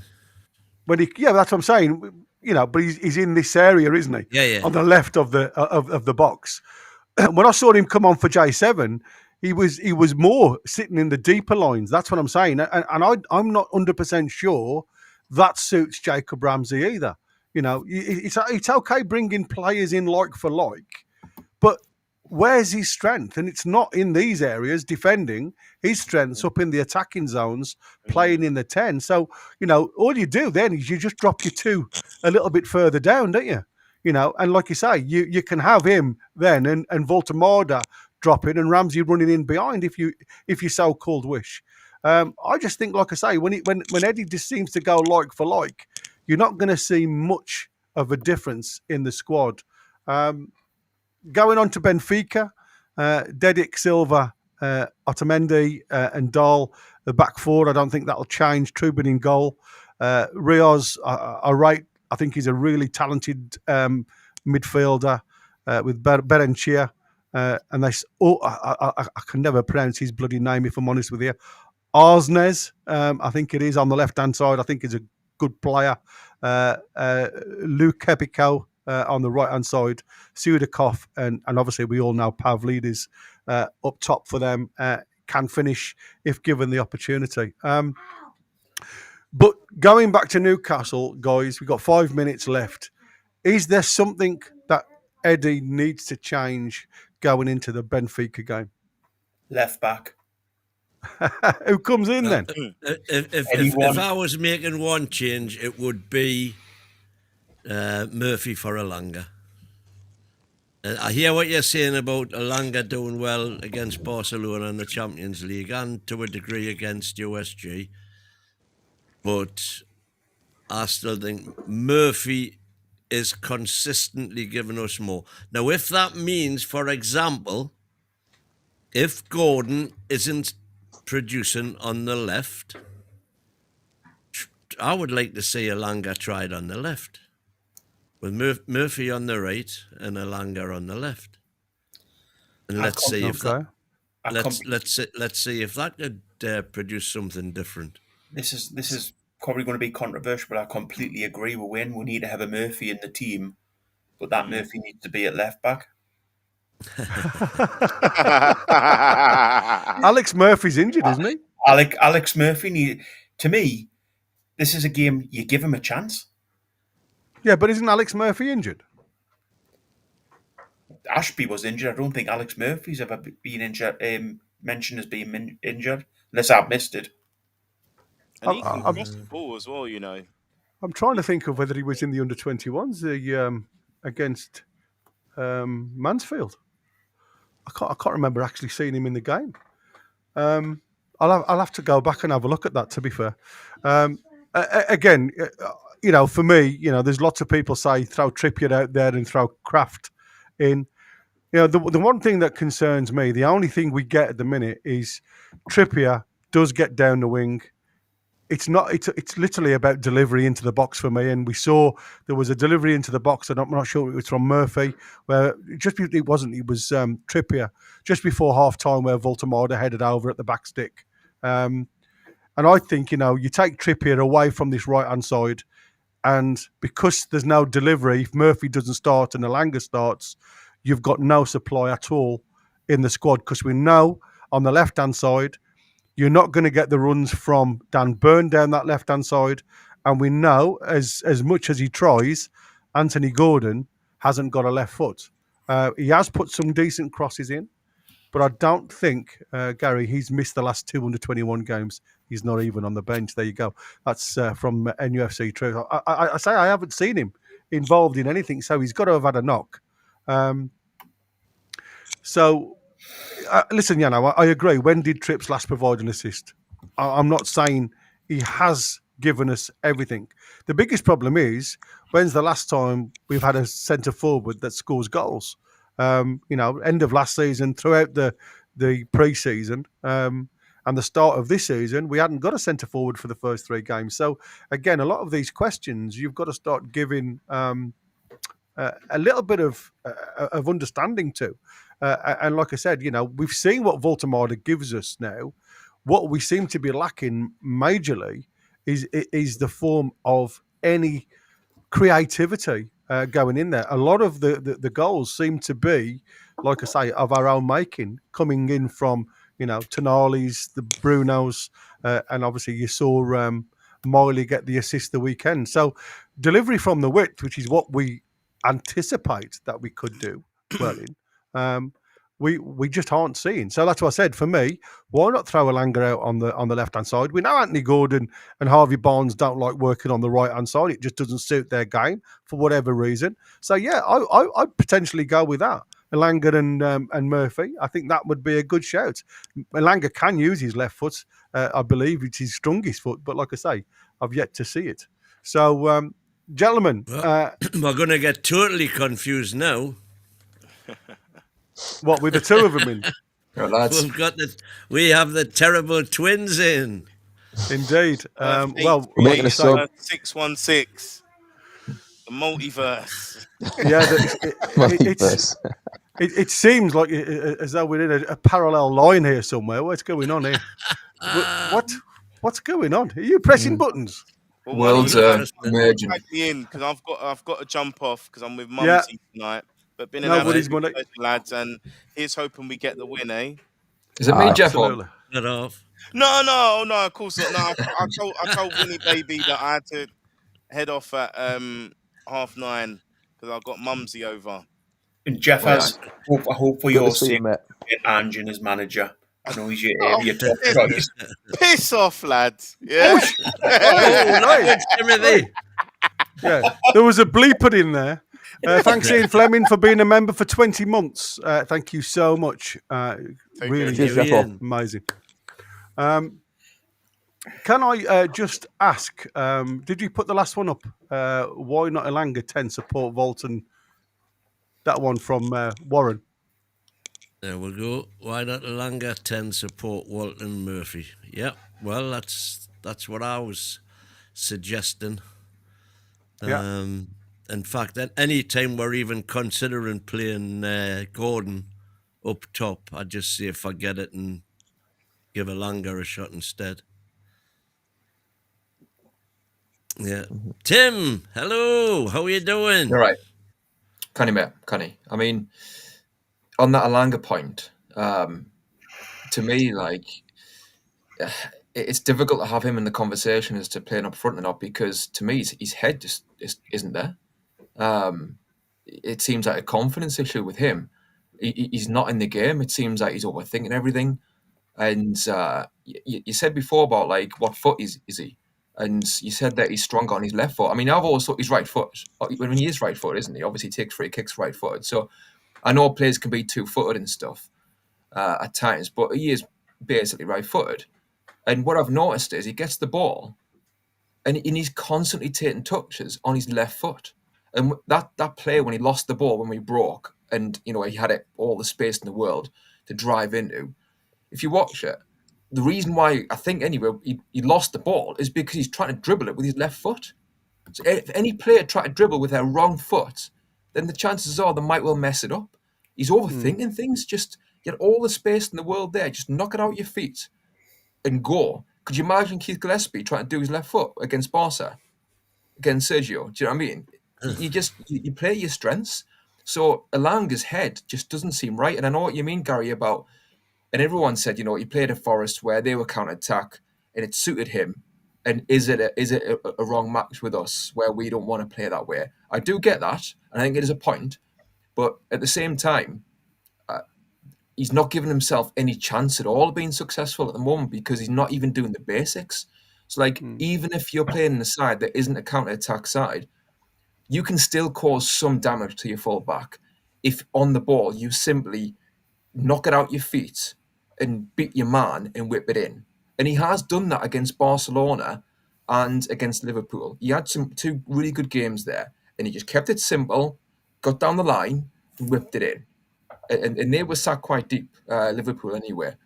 So I think he could be effective. And the thing is with Murphy is that Murphy could come in these games where you're playing low block. So you've got two options there. But his head, like I said, it's not there with Elanga. So it's been really disappointing with him. I agree. But Tim, like I say, a question on that: do you think that's down to Elanga himself, or do you think it's the way he's being coached to play? Well, it's probably both, because I can't understand why Eddie Howe. Because I noticed, the first few games, Elanga, he's receiving the ball and he's taking a touch with his left foot. I get you want to confuse the fullback maybe, but I was thinking, well, you overcomplicated here. Just bed yourself in and just play your basics first. So I'm surprised Eddie Howe hasn't pulled him up in that, because you watch the Brighton game and he's doing the same thing again. He's getting all mixed up with his feet, getting all tangled up. I think it is partly an Eddie Howe problem, but also just himself. I think he's maybe trying to do too much to impress, and maybe mentally he's finding it difficult to adapt at a big club like this, even though he's played for Man United, which is, to me, it is a bit surprising. I thought he's been at Man U. Yes, he didn't quite make it there, but he's played for them quite a few times, so he knows what it's like on the big stage. So I just thought he would, and I understand reservations around, maybe technicality and consistency, etc. But I just thought at least he would come in and give something initially, and he hasn't. Interesting thoughts. Right then, I am going to hand the baton over to Chris, the American Mag, who's going to take on the lead host from here on in. Have a lovely rest of the show, everybody. And thank you so much for everybody in the chat That's Pete, gifted. Tim, Jamie back. 3. Yeah. Carry Wayne, the There you go. midfield warriors. Pokey on the hot dogs. As long as there's tomato Right. ketchup and mustard, I'm A quite bit happy. of mustard. Thank you Cheers, all Warren. for supporting us in the first hour and a half. I'll do it. Continue as well. watching for the next one. Thanks. Tell the truth. To tell the truth, ladies and gentlemen, I'm back, and I love me some Mark Knopfler. That was whoever put me on that. I think it was Jordy Dan that put me on that song. It's just a great song, man. Really, it's a great. I'm not sure about Jamie. the footage from Brokeback Mountain, mind. There you go. I No, think the two on the horses, Jamie, were winning. Chris. Ain't got nothing to do with Brokeback Mountain, man. I don't got nothing to do with that. But anyways, welcome, folks, for the second half of the show. We're going to go all the way to 11 p.m.-ish, so stay tuned. Hit the like button. Don't forget to subscribe. We got a long way to go here. I see you guys been happy clapping already, man. You know, just... Just look at the poll, son. Look at the poll. Look at the poll. Hey, listen, there's a lot of happy clappers in the channel. That's a fact. The bedwetters got a whipping in the poll earlier on. The happy clappers reigned earlier on. But we got Jamie, of course. Tim, Boke is still in here. Mighty Win. And thank you to everybody that's been super chatting, by the way. I see Warren is back in doing his usual stuff. So thank you very much. Everybody out there, please help us super chat, become a member yourself, or give membership away if you are already a member. So Mourinho's been talking, by the way. A lot of stuff from Mourinho coming up, boy. We're going to show you some things about Mourinho. Tonali could miss today's training, of course, with illness. I'm assuming it's a possibility he could miss tomorrow. You guys talked about it, of course, didn't you? I mean, that's a big deal. That's a big deal. I want to get to Jamie's thoughts, because Jamie, obviously, he just joined us, as well as Tim. Tim, did you just get in as well a few minutes ago? Yep. Not so long ago, didn't you? Just a second come in. So Tonali, man, we can't miss Tonali. If we miss Tonali, it's over. I'm telling you. Life is over, man. You know, so well, Jamie, go on. What are your thoughts on the Brighton game as well? I was going to say it was terrible performance, wasn't it? But you did have maybe around 15 minutes either side of the goal. I would make Jacob Murphy man of the match based on a second half showing. Which when I joined, you were talking about how bad Elanga was, I think, and it was. Most of the play went through him in the first half, and he just wasted it. It was I don't know, what is it about Brighton? What is it about Danny Welbeck? You know, it just seems to be one of those things that we can't get over. But it was a pretty poor performance, and I think they've got a good chance with 3 home games this week, all against potentially weaker opposition. I don't know about Tottenham. But it's kind of cranking the pressure up a little bit, isn't it? 13th in the table, playing like that, struggling to create anything really. And Tonali being out tomorrow, he's been out with a bug, hasn't he? So you'd think it's kind of one day and then you're fit again, but he's missed the training and he's going to be perhaps a little fatigued. But maybe get an hour out of him. I think he'll be in the squad. And I actually think against Benfica, I can see Jose Mourinho coming and playing with a low block, and it might be a good game for Jacob Ramsey. I would initially have said drop Joe Linton, but if Tonali needs somebody to come in for him, then maybe you could look at Ramsey and Miley. Joe Linton was well out of sorts again on Saturday, and I think he's carrying something. Look at bringing Ramsey in, bringing Miley in. If we can get an hour out of Tonali, I think that should be enough to beat Benfica. If you look at the results so far, I've been studying Benfica's results, and there's nothing to fear there. Well, I don't know that the Mourinho's made a bigger impact that he would like, and we're gonna get to Mourinho's takes as well. Then we have a super chat coming in from Warren. Says Tonali need a rest, man. We need 6 points. Fulham Spurs. Yeah, but without Tonali, I mean, you know, it's already not working. The whole team is not performing. For a start, it'll only be 3 points because Spurs is in the Carabao. Well, yeah. That's true. That's very much the truth. But important games nonetheless. What's going on with Newcastle? I mean, let's get to it, man. What's the issue? Because I mean, something's going on. Well, the thing is, like, for me, like, we have to get over, like, being obsessed with reputations. And granted, Tonali has earned that reputation. He's clearly one of, if not our best player, and one of the best midfielders in the world. But if he's not 100%, then he's not 100%. We need to then, deal with it. We've got other players there. We've got a squad for a reason. The club's not going to fold. If a player is fit, he's fit. If he's not, he's not. And you bite the bullet and you play who's behind him.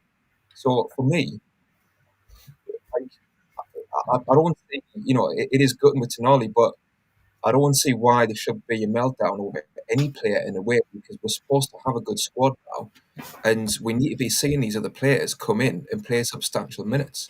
And one of the things we talked about, like previous managers, just to say, Chris, like we talked about previous managers before a few shows ago, and one thing with Benitez was, like, if you weren't 100% fit, you didn't play.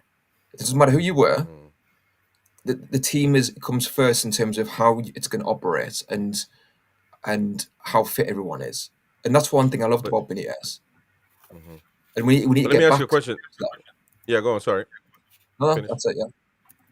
Well, but then why does Gordon play, like, and nobody questions Gordon? That's one question that I would. But I'm a broken record. Yeah. Yeah, well, you might be, of course, and then because everybody talks about Elanga, how bad he is, and they want Murphy. They might have a case for Murphy, but nobody talks about Gordon coming out. Whinges about, not whinges, but delighted that Gordon gets paid all this money, and he's not worth the money he gets paid.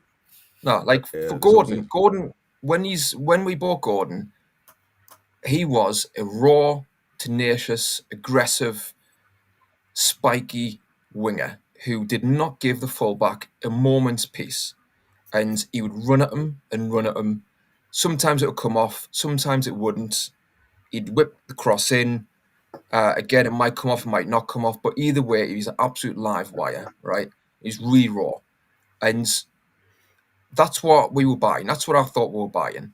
And over the years, Eddie Howe or himself, Anthony Gordon, he's trying to cultivate himself into this kind of like cultured, inverted winger who takes a million touches and creates this and creates that. For me, he's not that player.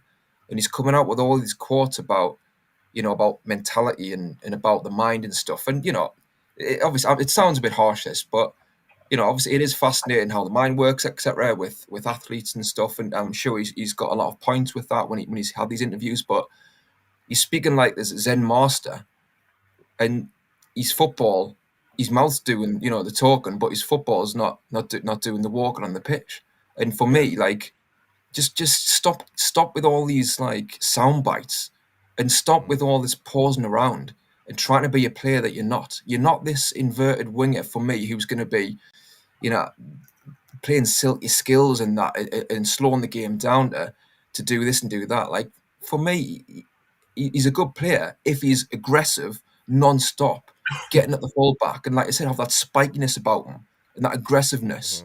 To me, like, he's actually a different player now. So, like, for me, Harvey Barnes has been poor. He's been poor for quite a while. But I said a few shows ago, if I was to stick with one of them to come good, I'd just put Barnes in and just let him play himself into form, because at the end of the day, Barnes will give you goals if he starts firing.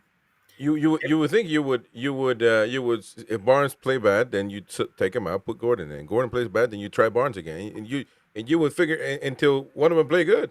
If you don't have any more left, Jamie, were you trying to say something?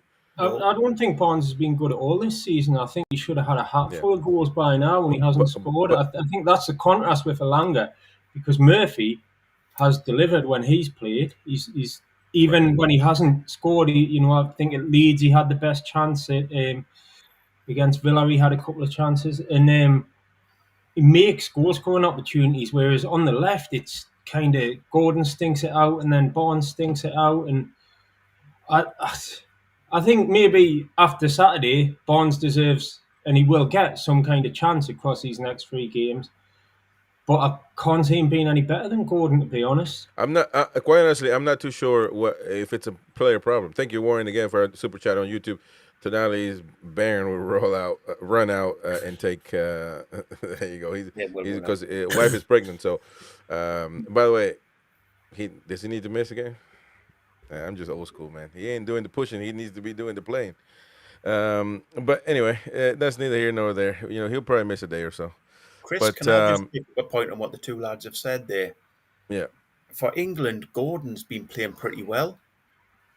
Yeah, against Latvia. Yeah, but against lesser teams, I grant you that. But he's been playing well. He's been playing a different position. Tuchel's had him pretty tight on the line down the left. Do you think that's part of the problem as well? That Eddie isn't keeping in that sort of position. I just don't think it's lads. I don't think it's a player problem, really. I just don't, with the exception of the Burn thing. But you know, Burn has to play there right now, no other option. But I just don't see it's a player problem. I see, and then I also don't want to go keep carried away because when we did the match reaction, some people wanted Eddie Howe sacked. I want to ask Boki what he wants because I'm not sure that you're playing around with. You're doing a lot of wordsmithing, but you're not really saying what you want to say. So say what you need to say, mate. You want Eddie Howe out? Yes or no? Because I just don't understand how that's a solution. I don't. I mean, I think that would be a disaster to do that. And so what I'm trying to say here is I don't think it's a player problem, but I also don't think that we need to sack the manager. I just think that the system might be where we need to change something up. I don't know. Because it's the same 4-3-3 all the time, and that's supposed to work every time. And some people said that Brighton figured us out already, and other teams as well. So, I'll answer it, Chris. I think that Eddie's got 3 games to save his job. If he wins 2 of these 3, then I'll quite happily jump on board and say yes, he should be given a little bit more time. When do we play the Mackhams? January January. January. I thought it was November. December the 13th. Oh, December 13th. December the 13th. Can you just stick him in jail, Win, for not knowing the most important date in the calendar? December the 13th, 2 p.m. To me, it's not the most important game in the calendar. You know what? I will agree with Win. I will agree with Win. Expected 3 points. I will agree with Win. My issue isn't with Eddie Howe being supported by people. It's by the fact that people won't criticise him. And I went through the list of 10 things before that I heard this afternoon simply will win of excuses for what's happened. We've got not to excuses, reasons. No excuses. We'll have to go to the point now where we say, look, these are problems, and we need to start discussing them. And if they keep happening, you do have to revisit the Eddie Howe. Okay, so here's let's take problem number 1 and discuss it. Right, we are currently playing without Tino Livramento and Lewis Hall, our 2 best fullback. Do Livramento and Hall improve this team considerably? Going back to what you said, this is the best squad we've ever had. That's absolutely irrelevant and nothing to do with the point. It's not irrelevant. Well, not really though, because you got a squad that we've ever had. There's 3 players out at the minute. If 3 players out, there's so many issues. That's. I feel like we're always. You can't have a perfect season with no injury. That's not going to happen. Brighton is. And that's not Brighton, actually. Let me get the right facts. It's not Brighton. Never mind that. I'll come back to that. But you know, players get hurt. Okay. So you just said Tonali. I mean, sorry, that was Tonali. Tim Tonali. Tim just said that Tonali is best player, but not a big deal. Put Ramsey in. So which one is it? Is it a big deal? Is it not a big deal? You know, you just said that Burn. You have argued with everybody, Win, that Burn is not a problem. That he plays amazing every time. Oh, but Burn. So what's the issue then? Burn substituting Hall is in itself not a problem. Is Burn as good a left back as Hall? No, he's not. But you say Trippier, if he's playing decent, Trippier standing in for Livramento can do a job. Is he as good as Livramento? No, he's not. I think So Trippier. that this is. by the way, Borky the criticism Borky against gave Trippier, I don't know. I don't Borky get gave- it. I don't get that.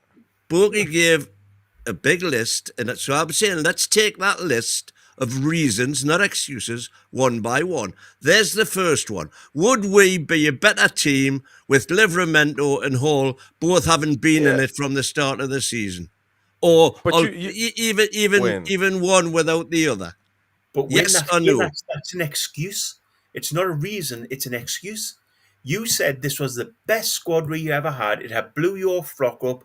Eddie's done a great job. We've all done well. Woohoo! So the squad should. But he makes sense. He makes sense on that point, Wayne, because if that's the best squad we ever had, that means the squad need to do something about what's happening. So we got a lot of super chats coming in. Boki Bale. So we're gonna take Boki out. Chris, the American Mag, sensible man. There you go. Well, somebody put Boki in jail, and there you go. So and now they're taking him out. Also, thank you. Warren says win out, kick them all about. There you go. So thank you very much, everyone, for super chat. Queenie's in Boogie jail. Yeah. No, Bale with a B, man. Oh, Boogie Bale. Okay. Come on, Chris, man. just on what you said before, I think you see whenever a team is not performing to its best standards, I don't think you can ever say it's not the player's fault even a little bit. Well, I agree with you on take that. some part of the blame, and I think there's some. You can point to a couple of guys who've done really well this season, and I would put Trippier as one of them. Like maybe Pope, Tonali's been solid,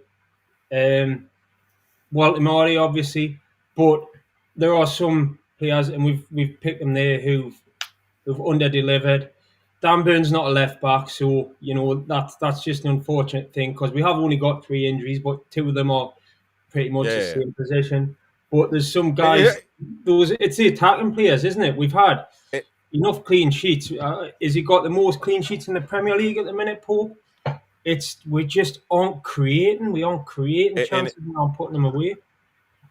Yeah. And Eddie Howe said today, by the way, about injuries, we got a pretty good fit squad aside from those 2. But it's not like he's making that because before he would bring it up and say, "Yeah, we were decimated with injuries in the previous Champions League season." But it's not the same.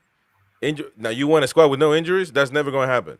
So that's the point. Thank you, Niall Powell says Strips left back Chow, right back Shar and Botman. No, I wouldn't put Shar and Botman. People put Shar Botman. I put Burn and Botman as well. I think that would work anyway. But that solution right there, why is that not? Is it that Eddie is really stubborn by the way he plays, that he just doesn't want to adjust? Is that criticism that could be there without wanting him sacked? But something's got to give. But we're not playing good, man, and it's not about Brighton. I don't know how many times I've got to say it. I am not anti Eddie Howe getting criticism.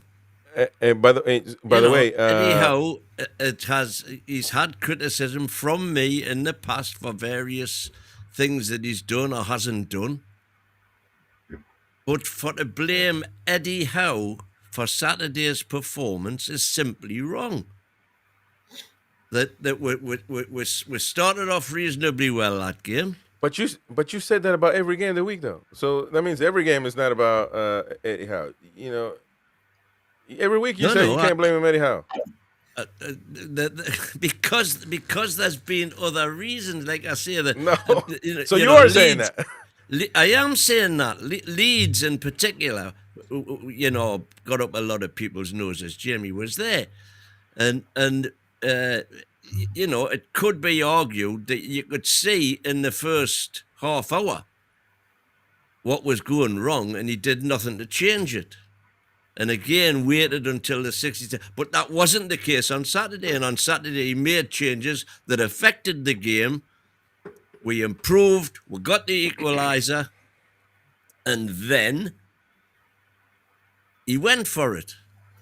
And you can argue, should you gone for it, or should you just said, look, as Peter was saying earlier on, let's for God's sake not shoot ourselves in the foot yet again. But we did do, But again, that wasn't down to Eddie Howe. It was down to individual errors. Win, can you just give us a second here? Because I'm just jotting down excuse number 147. So... Well, what is it? Well, what are you saying? Excuse 147 is? Don't fall for it, man. It's not win. Don't fall for it, man. Eddie's fault. Don't fall for it. Yeah. But I'm not staying on for 147 discussions. Don't blame you, Jamie. But something is clearly going wrong. And that's what we're saying. Shares a miss for these out balls, switch of play. No, it's not, man. Give over, man. It's not. That gives you a dimension, but you don't rely on that. Like, you don't rely on that to create your play from a centre half, do you? And quite honestly, Chow and Botman were part of the reason why we lost this weekend. But clearly, they've been playing way better than that. I mean, you would assume they're not going to do that. There was a rumor that Eddie Howe lost his mind in the locker room after the game. Whether that's true or not, I don't know. It wouldn't be wrong. I'd like to be to honest. think so. I would hope so. Because maybe he thought, some managers have been known by watching a particular, performance like to the likes of the one we saw against Brighton to say, are you guys wanting me sacked? Because that's how you're playing. I'm not saying that's what he said. I'm saying, but some managers do go in there and get pissed off and peed off and say, are you guys trying to get me sacked? Because that's what it looks like on the pitch. I mean, I doubt that happened, but yeah, there was a rumor there going on. By the way, Mighty Wayne, we lost the manager today, so you better believe PIF ain't scared to put anybody in the chopping block. If you didn't know that. And to be fair, Miss and nobody saw that coming. By the way, nobody saw that. I did. Oh, you didn't see that coming. I mean, that's a completely different. I guess you're talking about Becky Langley, yeah. Yeah. Well, she got sacked. Yeah, but like that team, they've had a lot of money spent on them. They were the only professional teams in the bottom two divisions when the PIF let them go professional. And yes, she got a good spirit and got them up, but they spent a boatload of money. They bought a US international in the summer. They bought practically a new team, and it needs time to settle. But she's the same coach they had from the amateur days, and realistically, Jamie, everything you've said. And I don't want Eddie Howe to get sacked, but everything you said, it could be replicated to what's going on with Eddie Howe. Eddie Howe's money now. Competing against teams that have got twice the budget of him. You can around. It'd be like if Arsenal or Man City were kind of but because nobody's saying here that Newcastle needs to be winning trophies. I've never said that, but we need to be a Champions League team, and we're not right now, nowhere near it. So if you ask me, the standards we're not hitting the standards right now. At the moment. Hang on. We are a Champions League team. Yeah, well, yes, but I'm saying. What do you mean we need to be a Champions League team? We are a Champions League team. In the Premier League right now, do you see us qualifying for Champions League this year? That's the question. Look, I think right now the way we're playing. Go on, Tim, because you have. Well, like ideally, yes, you want to be qualifying every year. Ideally, you know what I mean. But for me, Tim, don't do that. Well, no, like that's the destination. Well, not even destination. We want to win the league, but that's where we want to be in terms of being a regular Champions League team. But I'm not going to I'm not going to kind of put a marker down to say we must do X, Y, and Z by X date or have X points. And if this doesn't fit here and there on this day, then that's the final out. Do you know what I mean? Like. For me, football doesn't work like that. You use your eyes, you see what's happening, and you make a judgment over that time. So for me, I think Eddie Howe, he's got enough credit in the bank to see the season out and see what he can do in terms of the rest of the season. He turned it around last season when we were struggling, and he came up with solutions. Let's see if he comes up with a solution this time. Let's see if he wins another cup potentially, even if it's not going well in the league. I want to see what happens. But Chris, I am unhappy with a lot of things going on at the moment in terms of, but for me, one of the biggest bugbears is the rotation, and I'm sick of seeing Joe Layton playing every game. I said, at the start of the season and months ago, like Joe Linton, for me, should be in and out the side, depending on who you're playing. And that is annoying for me that Eddie Howe seems to just have him in every single time. And you've got Ramsey there, you've got Miley. Granted, I know, like, I think they hadn't trained much this week. Okay, fair enough. There's a bit of a pass there, maybe. But for me, even Bruno, like, he's flopping down to the ground again. Look at the referee to bail him out. That's a cop-out. And Bruno, I love him. He's been class, but he does rely on the ref far too much. And like I say, it's like, it's lazy to me to be doing that all the time. And I want Eddie Howe to be saying the likes of Bruno and Joe Linton, you're on the bench. And that's that. And I'm going to give Miley a go. And Miley has got talent and needs minutes to show that talent. And Jacob Ramsey, he has been highly rated. And, you know, I haven't seen absolutely loads of him, but he was highly rated at Villa. And he's had injuries. Now he's fit. We need to see what he can do. He has looked sharp when he's played, I think. So that's my frustration with Eddie Howe. And like I say, I'm not saying I would sack him, but I think he needs to be more ruthless. And you know, people talk about Mourinho, not that level where you're alienating people. Because to me, Mourinho just alienates people now these days. It's like, it's the flip side where, to me, that's not sustainable. But there needs to be middle ground where players get a fair share of minutes. And no matter who you are, you can spend a sustained period on the bench. Yeah. Well, very strong Tim right there. But, you know. Go on, Tim. Talking sense as usual, says Sheila. I just can't. You know, we're not a team to be. Everybody talks about Brighton. You know, Brighton is not a bad team. Brighton ninth. What are we talking about? Brighton in ninth, man. They're a mid-table team. What makes us? You know, we get to banter Nottingham Forest for sacking their manager, right? And I'm not, again, I don't want Eddie Howe sacked, but the fact that I see a lack of criticism and also a lack of, how do we fix this? Because either fans want the manager sacked and others said nothing is wrong, like win. You know, more or less, really. You know, he tries to play around. No, not more or less at all. He tries to, he tries to play around it, but he's still, you know, everything is great. You know, but there's not really. So I agree with Jamie when he was like, the players, you know, they do have a fault. Of course they do have a fault. But I just don't think it's as easy as just saying, you know, Ilanga comes off, now Murphy. Maybe it is. Maybe I'm not looking at it right, you know. But are you going to do that every week? Because Ilanga wasn't bad. For Barcelona, people wanted Ilanga in after that performance because he played good. You know, so which is Eddie Howe going to have to start listening to the fans, you know? Like, you know, 1 week they want another player, the next one they change their mind. So I don't know. I'm lost in what we want to play. I don't know what we want to do. Do you want a manager who listens to knee-jerk fan reactions? No, I don't. No, I don't. But we also don't want a manager that's stubborn, is a mule.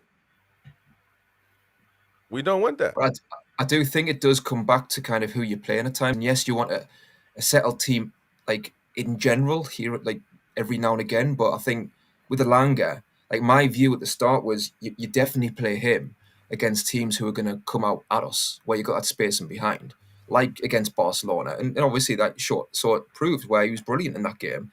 He had that space and behind. You run him behind. You put some great balls in. So that's what he can give you if his head's right. But since then, I don't think his head is right. So I would rotate him and Murphy. But now I'm kind of worried about playing Ilanga full stop because I think his head's all over the place. Do you think that getting Wissa in the team will bring a bit more out of Ilanga? Because what he does, he gets in behind with his pace, and he either just pings the ball across and without looking and there's no one there, or he gets his head up, sees there's no one there and gets a little bit confused. And Wissa would be further forward than Big Nick does.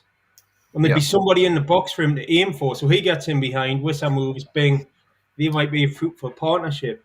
Because I think, you know, these two was squabbling about Livramento and Hall before, which is unfortunate. But I think Wissa and the lack of a focal point has been the biggest problem this season. It's been Big Nick's been great, but he's not an out-and-out target man. I think Wissa would have got us more points if he'd been fit by now. I think we'd have had a few more points on the board. And I think he'd have been kind of the fulcrum of creating a lot more chances because he just to drag the play that little bit further forward. It's like there's no one in the bloody box ever, really, is there? Well, you got a good point there, but I think Walter Mata, for what he's served, man, he is doing wonders right now. He's doing great. I mean, that was a wonder goal on Saturday. Like, I mean, that was just pure quality. Yeah. But can you imagine if you had a more straightforward sort of... Absolutely, yeah, I can, and that's what I'm saying. But this is an excuse. It's an excuse. We can't blame injuries because we've only got 3 injuries. Wait, unfortunate opinion. It's not an excuse. It's an opinion. Hold on. It's a reason. The unfortunate part. Hold on. The unfortunate part is that in this thing that we call football, professional football, if things continue, it might be too late by the time Wissa comes back. So Eddie Howe needs to say he can't think like you. That's a fact. He can't say, well, when we get Wissa, don't worry, man, we're gonna get it right, because he needs to get points now. You know what I'm saying? So I don't think that the strikers. I think that you're right, Jamie, in saying that once the link-up play between Wissa and Walter Mata would be great. But I don't think that scoring goals per se is an issue right now, because we're not even creating for Walter Mata, man. And that's a Gordon job. That's whoever on the right wing job. Whoever is getting loose to create in the midfield. Who gets loose? Like we don't have a 10, but somebody that gets loose that can create something. Like, would it be Bruno? Is Bruno doing it? Like Tim said against Brighton, man, he was just falling down trying to get a foul, trying to steal a foul from a referee. He's good at that. Yeah, you can say that, but maybe referees are catching on. Let's go with some super chat, because there's a lot of them now. Sheila, go on, Tim, talking sense as usual. Another super chat here. Warren Dennon, free Boki. He freed him, but then again, quickly and in a hurry. Sheila, Boki, you're where you belong. Well, actually, that's not even putting him in jail, to be honest, though. So, that's not putting him in jail. That's unfair. So we're going to put Win back in there. But thank you very much, Sheila. Because you may have done that right before she knew anything. Sheila against his Boki back to Boki. Well, there you go. So she did it. Exactly. She did do it. Never mind. Back to jail. There you go. And Warren Dennon. Hey, you asked your mate to bail you, Kevin the Carrot. There you go, Warren Dennon. Thank you very much, man. Appreciate that. So that but then Warren freed him again. Free Boki Mandela. No, I don't think so, man. I think that was before. So. I've been out. No, Sheila put him back. Sheila put him back. So what was your predicted 11? You guys predicted 11. What was it before we came in? What did you guys come up with? Well, I thought it would be. I said I would have this exactly the same as Brighton, except, and we're assuming Tonali's fit here. Obviously, things change if he isn't. Except that I would play Murphy instead of Elanga.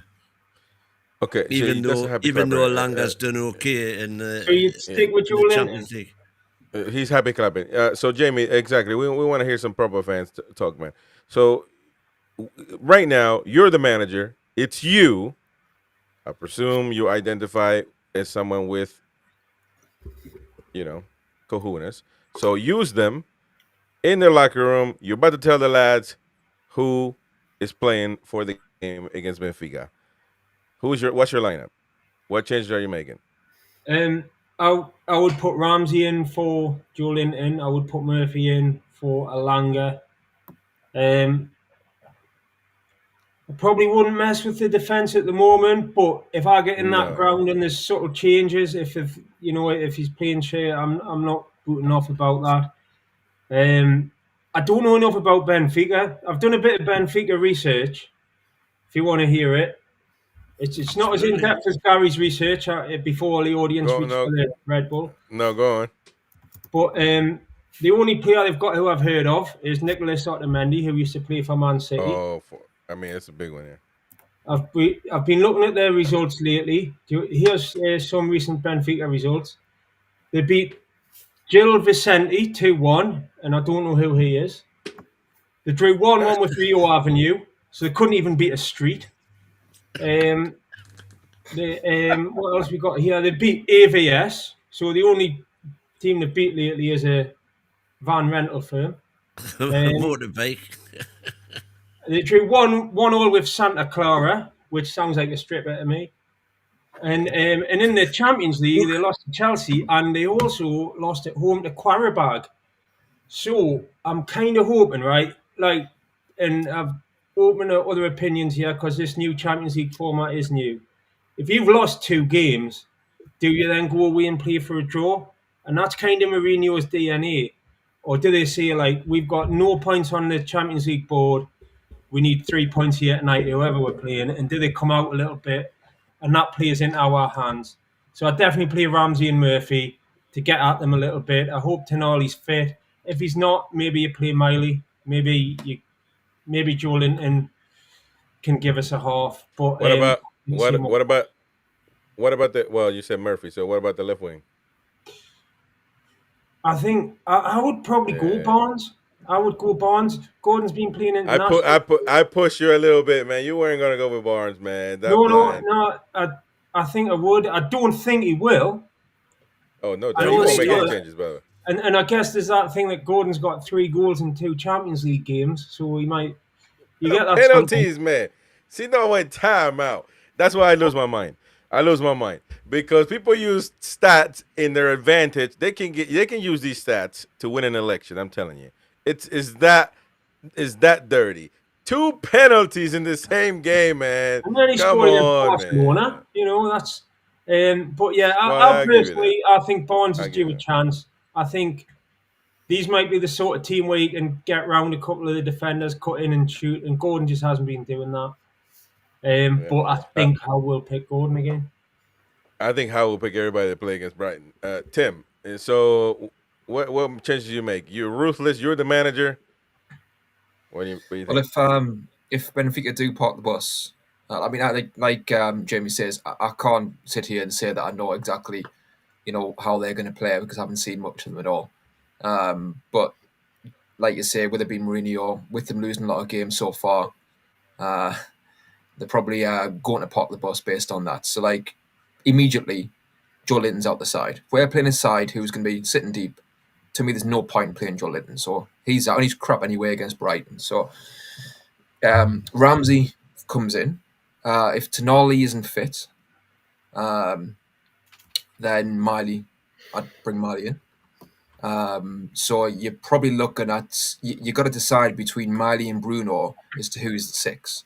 Purely on experience, I'd probably go Bruno and allow Miley to go further up. So, as the younger player, to have that freedom. You got Ramsey to go further up as well to create. On the right, I would go Murphy. Again, you're playing a side who's sitting deep. Murphy can't unlock the door in these sort of games. And like I say, Alanga, for me, I think I would just take him out the firing line to try and get his head right a bit, just to reset. I know he's got to play games to get better. I get that. But I think somebody said before, I think the lad said before about playing left wing. I think the next time I play Alanga, I'd be very tempted to play him left wing just to freshen things up for him because I think he needs something new to spark him into life and to stop him overthinking. But for this game, left wing, I'd play Barnes. And keep Volamard up front. I mean, with the defence, I personally wouldn't like to see Trippier left back. I just think coming in on his right side all the time, we've seen it for England. It's not ideal. I mean, he'll do a job. He will do a good job there in terms of being solid, but I think you might as well just stick with Dan Burn. I don't want to say I can't criticise Eddie Howe for playing Dan Burn left back personally when you got both your other left backs injured. I think it's a case of having him sit in there a bit and letting Trippier go forward. And I'd probably still play Trippier right back. And as long as Botman and Chow are definitely 100% fit, then I'll play those 2. Can I just pick on that, Tim? You don't think it's a little bit too much on Burn playing that many games? So he's non-stop for weeks now. He needs rest as well. And that's true. Like, in terms of purely rotation, it's a case of, is the replacement?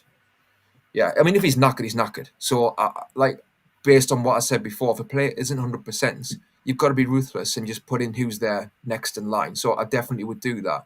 And like you say, Burn has played like nearly, if it is every game, isn't it? So if we fear that he is lagging a bit, then I mean, even Kraft, I think, could Kraft not go left back? Maybe, I don't know, and just keep Trips right back. Well, he can play, yeah. Could be a left back, wouldn't you? Yeah, well, that's a good option right there. Don't tell Win though. Just a Warren, point here, though, that Niall's raised in the chat, which is that, and I've done the research on this side of desk where he's raised it. Dodi Lukabakio is apparently on the right wing for Benfica. He's a Belgian international, and Niall says he is a speed machine. So if a lot of their play goes through him, then maybe we do want to be considering a Dan Burn alternative, especially if Joe Linton isn't there offering that bit of cover. Interesting.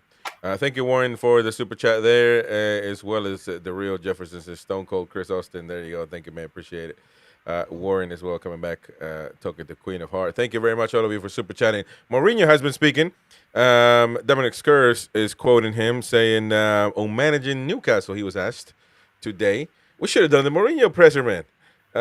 Says, quote, I don't regret not managing here because I've never had a chance to. I don't think they need a new coach. I don't think they'll need me, and I hope it goes well for Eddie. I wouldn't change Benfica for any club in the world, says Mourinho. Of course, a man with many codes from back in the day is not going to speak on another man's job while he's still there, is he? But all of a sudden, though, you know, because we're not playing good, and Eddie Howe is, you know, he's being doubted by many fans. Mourinho's not coming back around, and when he was a bedwetter back in the day, wanted Mourinho. Now Eddie Howe has come about, and of course, you know, now Mourinho is rubbish. But I do agree, though, that his time at Newcastle might not be right now. You know what? You never know, though, because Mourinho will get you out of trouble if you are in trouble as a team. Can we just have a little think about what Jamie was saying before in terms of the way Benfica might play? Having lost their first two games, including at home against the Kazakhstan Giants, Karabakh. Which is not in Europe, by the way. There you go. But they play in the European Federation, so that's why they're in. Anyway, that aside, so they've lost their first two games. It's pretty well established now by the league format that's been prevalent in competitions prior to this season, that you're going to need 11 or 12 points. 11 points with a fantastic goal difference, or 12 points, in order to miss the cut, or to get in the cut, if you like. So they've got no points so far. They've got us to play, and then they've got Leverkusen at home, Ajax away, Napoli at home, Juventus away, and Real Madrid at home. So Real Madrid, Juventus, Napoli, Ajax, Leverkusen, and us. I should just point out that Ajax are dog shit at the minute. So yeah, agreed. So they've got currently got no points. So even if you gave them 3 points against Leverkusen and 3 points against Ajax, that makes 6. That makes 6. That's all they've got. They've got, in my opinion, they've got to go for a win. When you look at who else they've got coming up: Napoli, Juventus, and Real Madrid. Well, listen, I think they're going to play. They're going to come out and try to get points. You could argue that their league phase is itself a group of death. Right. I think they're going to try to get a point. They've got one of the, you know, they've got a top team from Tier 1. The top team, I would argue, from Tier 4 in ourselves. And then you're looking at Juventus and Leverkusen, who are no mugs at all. So I think Leverkusen are mugs. if he's targeting 3 points, it's pretty much got to be, you know, we are one of the teams that he's going to be targeting 3 points from. If he's got any hope at all of progressing, he's got to get 11 or 12 from somewhere. So we'll leave that for Benfica Talk TV. But don't take it. I'm playing with you, man. Don't, because you're about to lose his mind, you know. But Mourinho, by the way, I am nowhere near losing my mind. Nowhere near losing my mind. Win came up with a lie to Newcastle fans, but we'll tell folks the lie. What is the reason why Mourinho's been linked with Newcastle so much? Because obviously the links with Bobby Robson. And what did he have to say? Because he put himself in this as well not too long ago in 2020. Let's take a listen to Mourinho speaking about Newcastle United back when he was 2020. Was he in the Premier League? Chelsea, maybe? No, not Chelsea. Spurs. Spurs, maybe. So, oh yeah, that's it. His Spurs shirt, and he was talking about Newcastle. Damn. All right, let's listen to Mourinho.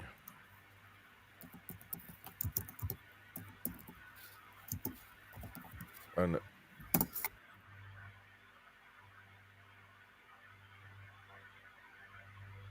Can't hear anything. No sound. You can't hear it? No. There's no sound. Oh, come on. Oh, there we go. Well, you took you long enough to say something. Newcastle. Right. Did you almost join Newcastle with Mr. Robson? You hear now? More or less, yes. More or less, yes. But at that time, I was already with eyes in a different direction. And Mr. Robson, he always knew that I want to give everything from me that I could give to him.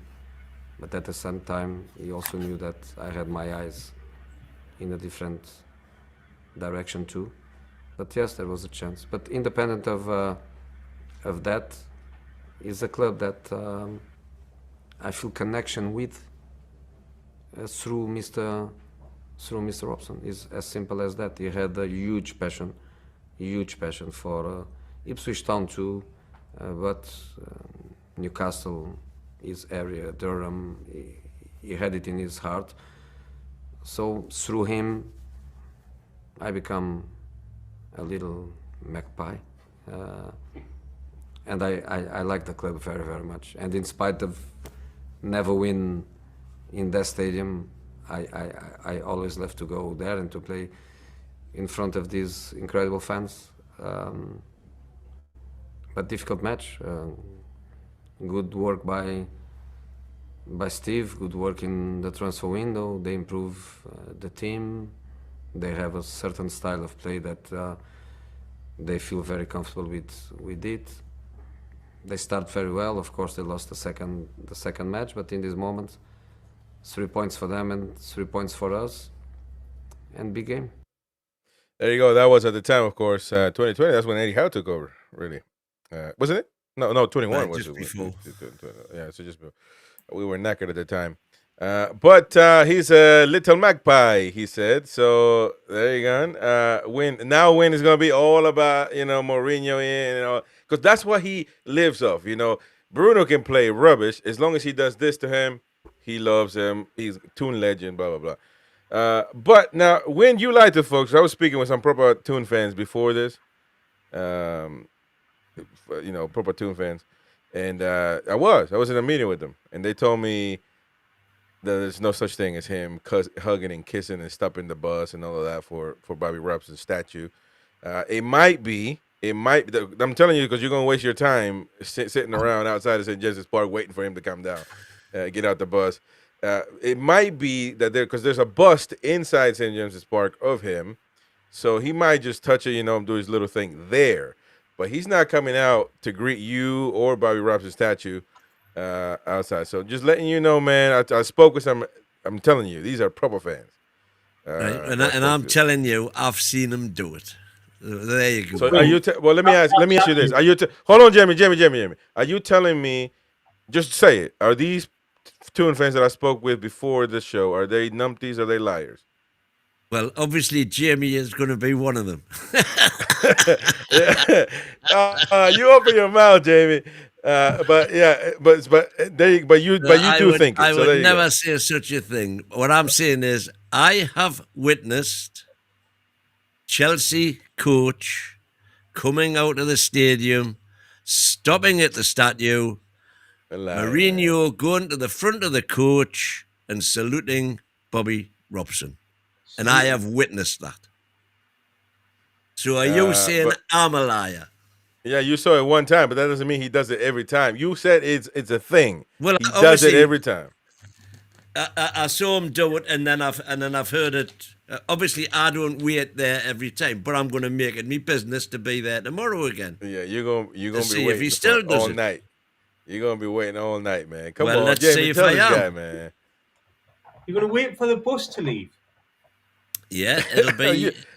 By the way, they have to shower. They have to shower. I don't know. Get now they away. do, but sometimes they have to eat. I mean, what?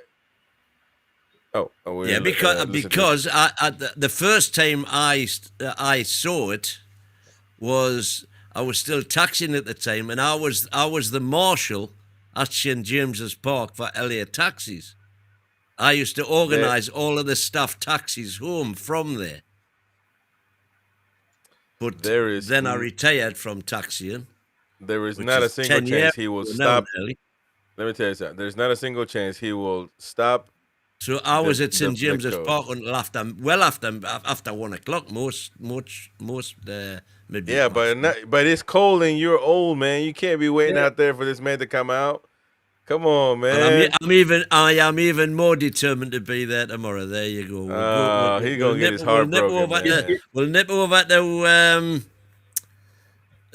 what you call it for some chicken wings.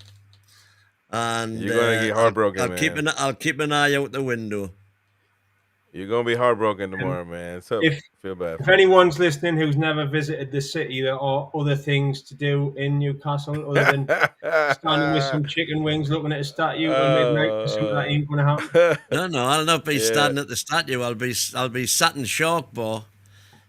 Well, you might as well go. I mean, in a window table, eating me lovely chicken wings from Shark Bar. Yeah, and we'll be working over here doing proper stuff. Other coach coming out. Yeah, maybe he will do that. I thought you were saying that he kissed that statue, and other than that, I've never said he kissed the statue. I said he saluted the statue. I've never said he kissed. He can do that from the coach. He can just say, "Hey, man, what's up?" And then go That's on exactly about his what he did. But he made the coach stop. I mean, you just live. I think you're just getting a little too old, man. You're romanticizing. You're romanticizing for anything now, man. Come on. I don't often stand up for him, but I think he's right on this one. Eddie does always stop. I know for a fact I'm right.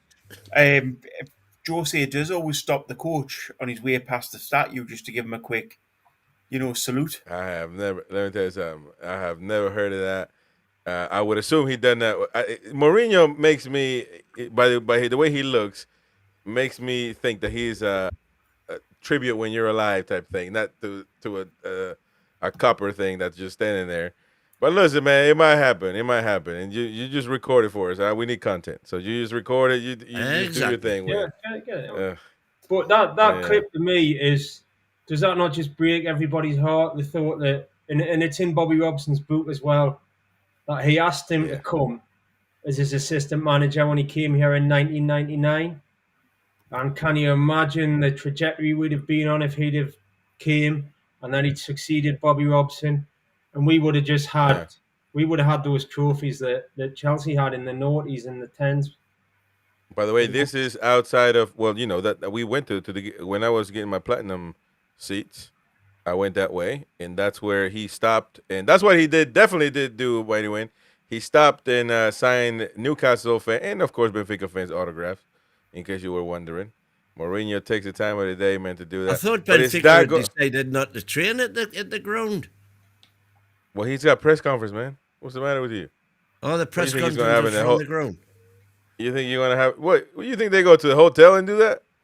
No, man. I don't know. It didn't cross my mind. Come on, man. But is that enough? Because people romanticize about him coming. It's too late now, man. The ship has sailed, unfortunately, in my opinion. But it may. Oh yeah. One thing about Mourinho, he's going to get you results. He's pragmatic. If that's what we need. I think the only chance you ever get Mourinho as manager is if it's a kind of emergency manager. You know, if you sack somebody kind of January, February, keep you in the league, or if you've got an FA Cup run to go for, then you could do a job there. But he's not the man to launch a dynasty anymore, is he? But I don't see him leaving Benfica for that though. So not right now, no. But you know, he's got a few years left, hasn't he? So I wouldn't say that. Tim, you got something to say, man? He's not blowing your frock up, is he? No, I mean, it's the romantic side, isn't it? And you think, you know, you imagine if he came and you could imagine him with the crowd being up in the Robson connection, you know, you could see it turning out really well. But I think in reality, I just think that he's not the manager he was.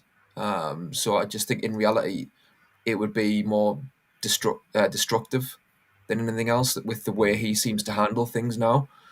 I'd actually, if I was to go for like an elite manager who's out in the cold, I'd rather Rafa back, to be honest.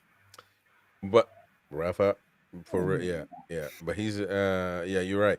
But there's one more thing from Mourinho in the press conference that he's talked about Newcastle, and Keith Downey quoted him, and of course, fans falling in love. He just gets it, doesn't he? When he was talking about Newcastle, he was quoted saying, "At this stadium, St. James's Park, people, home fans, don't come here to watch the game. They come here to play alongside the team. This city has a totally different culture to London and the big clubs like Chelsea and Arsenal." And he coached one of them. "I love coming here to play. It's beautiful. It's an extraordinary atmosphere in this stadium and in this city." And the comments, I mean, you can expect all the mighty wins, you know, all in there, man, losing their mind. You know, he just gets the club, you know, making me think twice now, blah, blah, blah. You know what I'm saying? We are so fickle, man. It is unbelievable. Whoa. I am not fickle. I am steadfast. I guarantee you, if Howe leaves, if he says I want to leave and he leaves, and Mourinho comes, that's all he has to say for you to be all in love with him. That's all he has to say. Stop lying. I mean, if what you're saying is that Mourinho gets the club, I think he does get the club. And I think that's vitally important for any manager that comes. Because I think without it, you lose so much of the identity. Yeah, people look. I don't think there's anything wrong with that. I don't think it's anything to ridicule. I don't think it's anything to be ashamed of. I think it's something to be you need a little more than that, extremely proud of. Yeah. But you need, but that is true. But that's not why you hire a manager. So all of that, you know, you can't hire because what I'm saying is that in that respect, you know, I would argue Newcastle is kind of unique in that if you don't get the club and the city and the people, you'll never be successful here. Well, that's look true. Look at the only successful managers we've ever had. They've all got the place. But when Mourinho springs on to a new level, management-wise, and this is the problem is everybody sees this as being a criticism of Howe. There's no criticism of Howe. What we're seeing, is that we've reached a level that Howe isn't at, and you move on from there. Howe will go on to have a brilliant career elsewhere. He will be a top-class manager at another club or with England. But that's not going to happen with Newcastle. Well, we don't know that. But he's certainly got to learn quicker than he's been, to be honest. We don't know that. I've written a piece about how Eddie Howe is on the exact same trajectory as Alex Ferguson, you know. It took Ferguson. Ferguson took over a side that was 19th and got him to 11th. Then he got him to the top 3 the next season. Then he got a slightly lower finish and the fans started turning. And in his 3rd full season, he won his first trophy. All this is Eddie Howe. But he built all this is happening now, isn't it? In his image so that when you take out player X and player Y, you've got the whole club pushing in the right direction. And I think everybody thinks the only way to work now is the director of football's a man that moves down. But Ferguson was still winning Premier Leagues up against the Chelsea model that operated like that, up against, Liverpool's and Arsenal's and stuff way back into the 2013, I think, his last one. And I think it's the same trajectory. Mourinho, whenever he's had success, he's spent a shitload of money, and we can't do that. But Jamie, do you put Eddie Howe in the same category as Alex Ferguson? No, but you wouldn't. The Man United fans that wanted him out before that FA Cup game wouldn't have put Alex Ferguson in the same category as Kenny Dalglish. And he eclipsed Dalglish. I completely agree, but the only thing I would say on that is at least Alex Ferguson realised these frailties, and he would bring in, as people have said, new coaches below him. Whereas Eddie is so struck with his own structure and the own way he wants to play that we don't have that sort of structure in place. I think you should have had a different coach in place at some point, just to give some freshness to the team. We've got a few super chats, but some we got some super chat. Can't do, Warren. Yeah, Warren, slow down, man. Slow down on that last one. But Sheila's saying, "Can I borrow that stick, Warren? I need to pull." Well, she's playing. That extra bit of torture. Hold on, wait. Let me handle the super chats. How about that? Thank you, Warren Dennon, very much for super chatting once, a lot of times, really, twice. The last 3 times you've done it. Thank you, Sheila, for super chatting. Some things we just can't. Listen, you guys are going at it. That's fine. Appreciate that. But some super chats we cannot show. But we do appreciate it very much indeed, though. It goes a long way. Trust me. So you do as you see fit.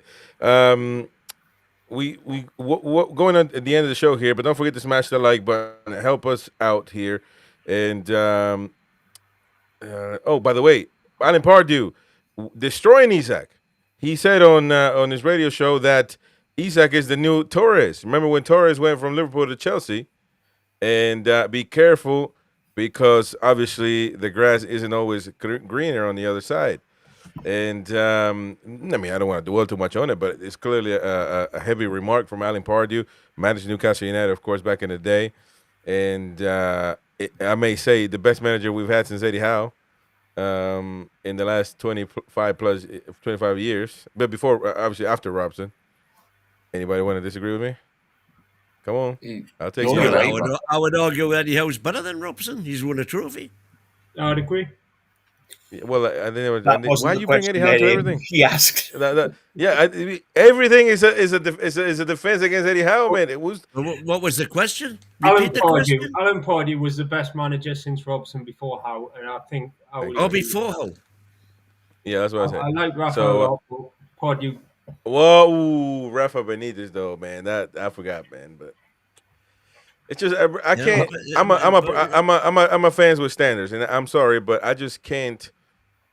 I just championship to me is sacrilege, man. And you got us up. You could argue that Pardew worked miracles, bearing in mind the league. Exactly, bearing in mind. But he was working with Mike Ashley. So that speaks volumes. Exactly, that's what I'm saying. I thought when we finished 5th, I thought we were going to win the league, man. That's how good it was. No, but I was young at the time. I was young and immature. Now I'm older, and I speak pro about football now. When now you're learning from me, when you see. So at the time, I thought I was so fickle, just like these fans, man, on social media. That all of a sudden, Mourinho is the greatest thing since bread. I think Pardew did well in the circumstances. I think one of his problems is that he kept on toeing the line with Mike Ashley, and he kept on coming out and saying like, "This win is for Mike." I want to acknowledge Mike Ashley, and I give this win to him because Mike's took a lot of stick, but he's done so much for this football club, etc. And advertising Denver Bar's release clause as well to the world. I think that was Pardew's issue. He was very much torn the line for the regime that had no interest whatsoever in going anywhere. But in terms of the football side, when you look at it on paper, I mean, obviously the following season, we were down the bottom, so it kind of balances out that way a little bit. But he definitely was. He did do quite well for us, put it that way, when you can look back now in hindsight. But I just think with Rafa, I know he's not everyone's cup of tea, but no, he's my cup of tea. I forgot. Yeah, and I know obviously he had a good squad to get us up, but it was chaos, and he got us up, and without a budget, really, he stabilised us mid-table with his hands tied behind his back. And I just like Rafa's style in terms of he's ultra professional. He's a winner. And unlike Pardew, he was calling out Matt Ashley saying, look, I want to be here. I want to do the job. But he said Newcastle United is not a stepping stone. You know what I mean? He came out straight away and said that. So he couldn't put up any more with the regime. So I respect that from Rafa. Yeah, no, I agree. And the glasses, every time, this is the only manager I've seen that every time it's like he was done with the speech. After the game, immediately takes the sunglasses, not the sunglasses, but the red glasses off as if he's done with the speech. That was always love. No, I rate Rafa Benitez really, really high. I mean, and he is as far as you can say, he's probably the greatest since Robson, before Howe, or not really before Howe, quite honestly, in this particular sense, with the accolades that we've ever had. The best manager with accolades that we brought in.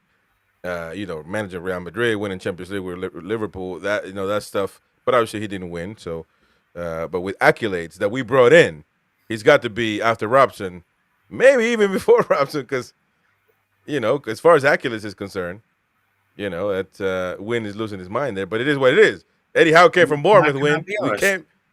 If Rafa was in charge now and he'd had the PIF money and structure, he would have done a lot better. He would have done a lot better than Howe, because he is as you see it, Chris, he's a proper manager.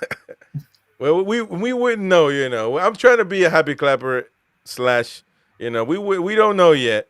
We don't know yet. But we wouldn't know. But yeah, you got a point. Sitting on a barbed wire fence. Because that's what a good critical thinking fan does. By the way, honorable mention that Glenn Roeder passed away, obviously. But some people say that he was. Glenn Roeder passed away years ago. No. Did you not know that? No. It must he had a brief. Glenn Roeder. He had a brief. Oh no, we're not gonna. My God, when was that then? Is this a wind-up? Is this? Are you kidding? That was about 10, 15 years ago. When that was, it just happened in the takeover. Remember, you were on the piss during the takeover, mate. You were doing the takeover. You were in the 2021. Glenn Roeder died, so he's been dead for 4.5 years. When hey, Mike, hey, hold on, time out. My client will not speak with anybody at the moment. Hey man, you are rubbish, man. Hands up, no idea. Dude, he was I'm flabbergasted. I mean, he 20 years younger than me. He played for like almost 10 years with us, right? He was 65 when he died, so he's about 30 years younger than you. Well, I think that's 40 years younger than Win, Jamie. Oh, come on, man. Hey, listen. The only thing I could see in your defense is that he died. He was high on the takeover. 2021 would have been during the COVID lockdown, so there wouldn't have been a game that everyone was at where they did. He did before. He passed away before the takeover. Thank you for trying to get an excuse for me, Jeremy. I can't remember. But I know it was during the takeover year, though, wasn't it? I remember that. 28th of Feb 2021, and the takeover was October time. Oh, so that was before then. So I would argue that then you ain't got no excuse. I would argue that Roeder was the most gentleman. I can't say the word. Gentleman manager we've ever had. I mean, he never ever called anybody. Aye. Yeah. He was a breath of fresh air after Souness, right? After Souness threatened to beat players up. Yeah. Do you know what I mean? Him going and Roeder coming in was like, okay, we can relax now and just play some nice football.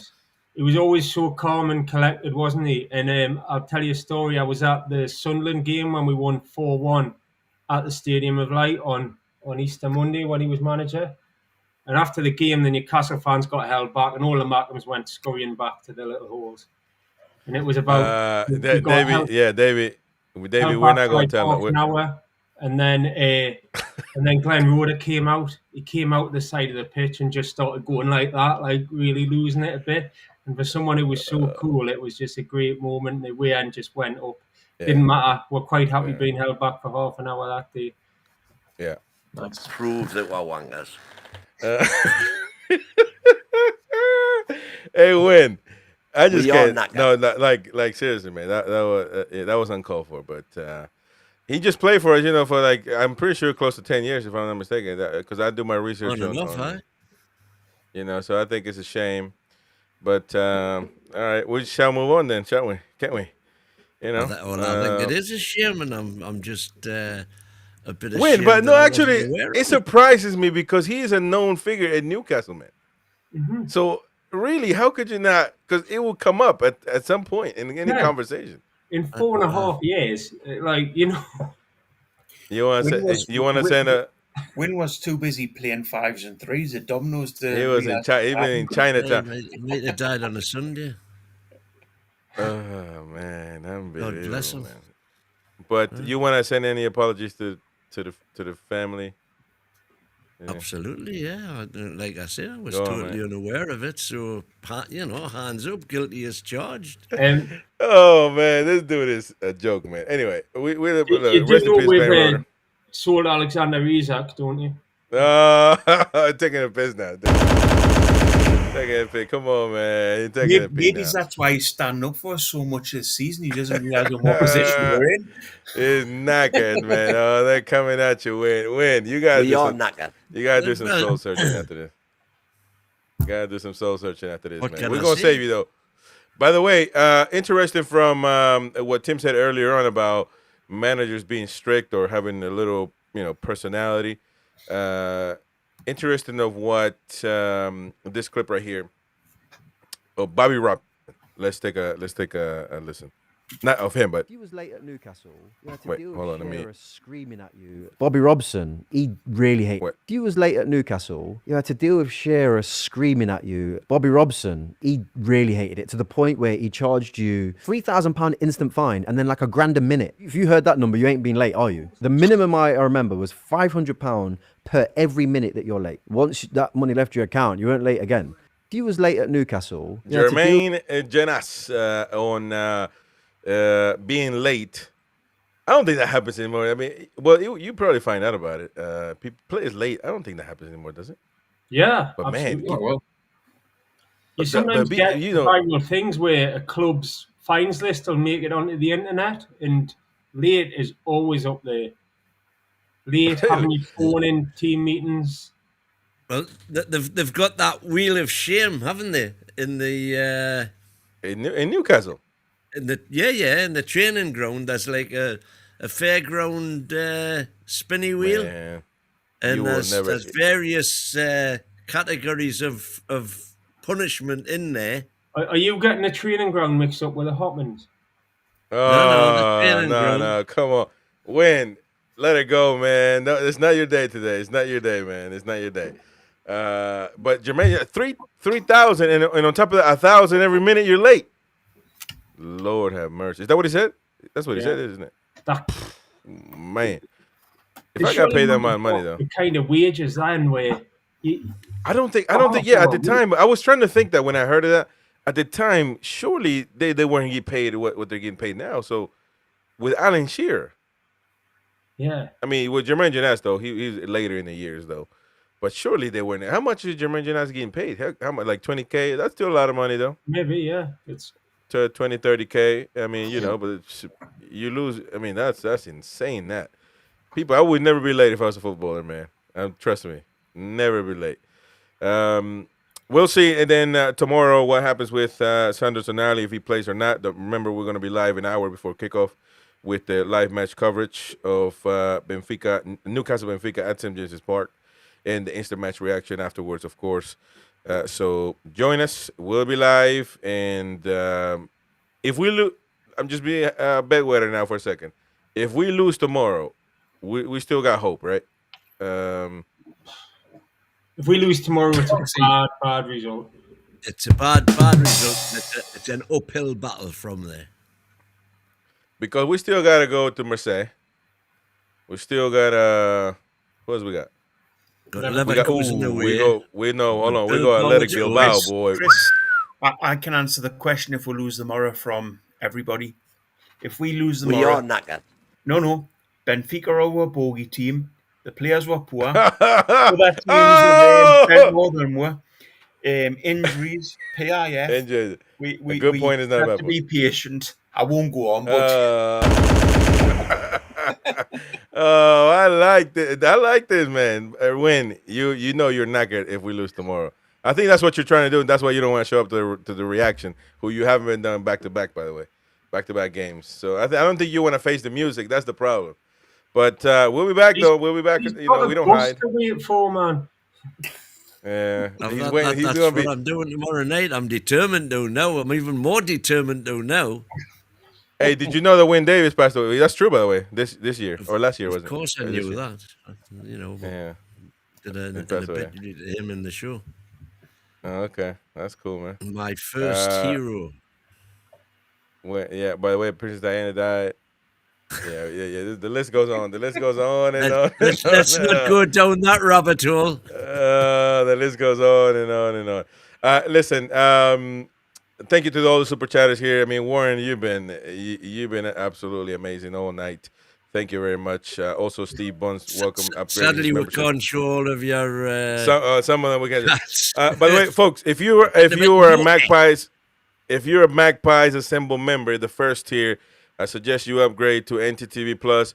The first one might be going away at some point, and you also miss out on everything. So we did the show, the final shout of the game against Brighton today, and NTTV Plus members, they get to enjoy that one and other perks as well. So upgrade your membership if you haven't already. Support the channel.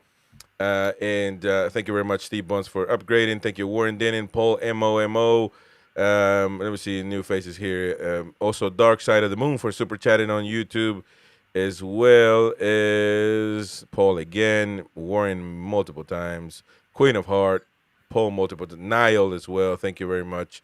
Sheila, of course, thank you for being there for us. Jefferson, and there you go, and the whole lot. So thank you very much, all of you, for super chatting away. It's been lovely. It's been great. Thank you for the first crew, Gary and Peter and Jefferson, as well as Boki's been all night. Tim, Jamie, Mighty Win, all night as well. We shall not ever bring up anybody that's passed on again because we get in trouble, man. So anyways, folks, thank you very much, all of you. How away the lads. We'll see you on the next one. Take care. Indeed, Rudy. See you.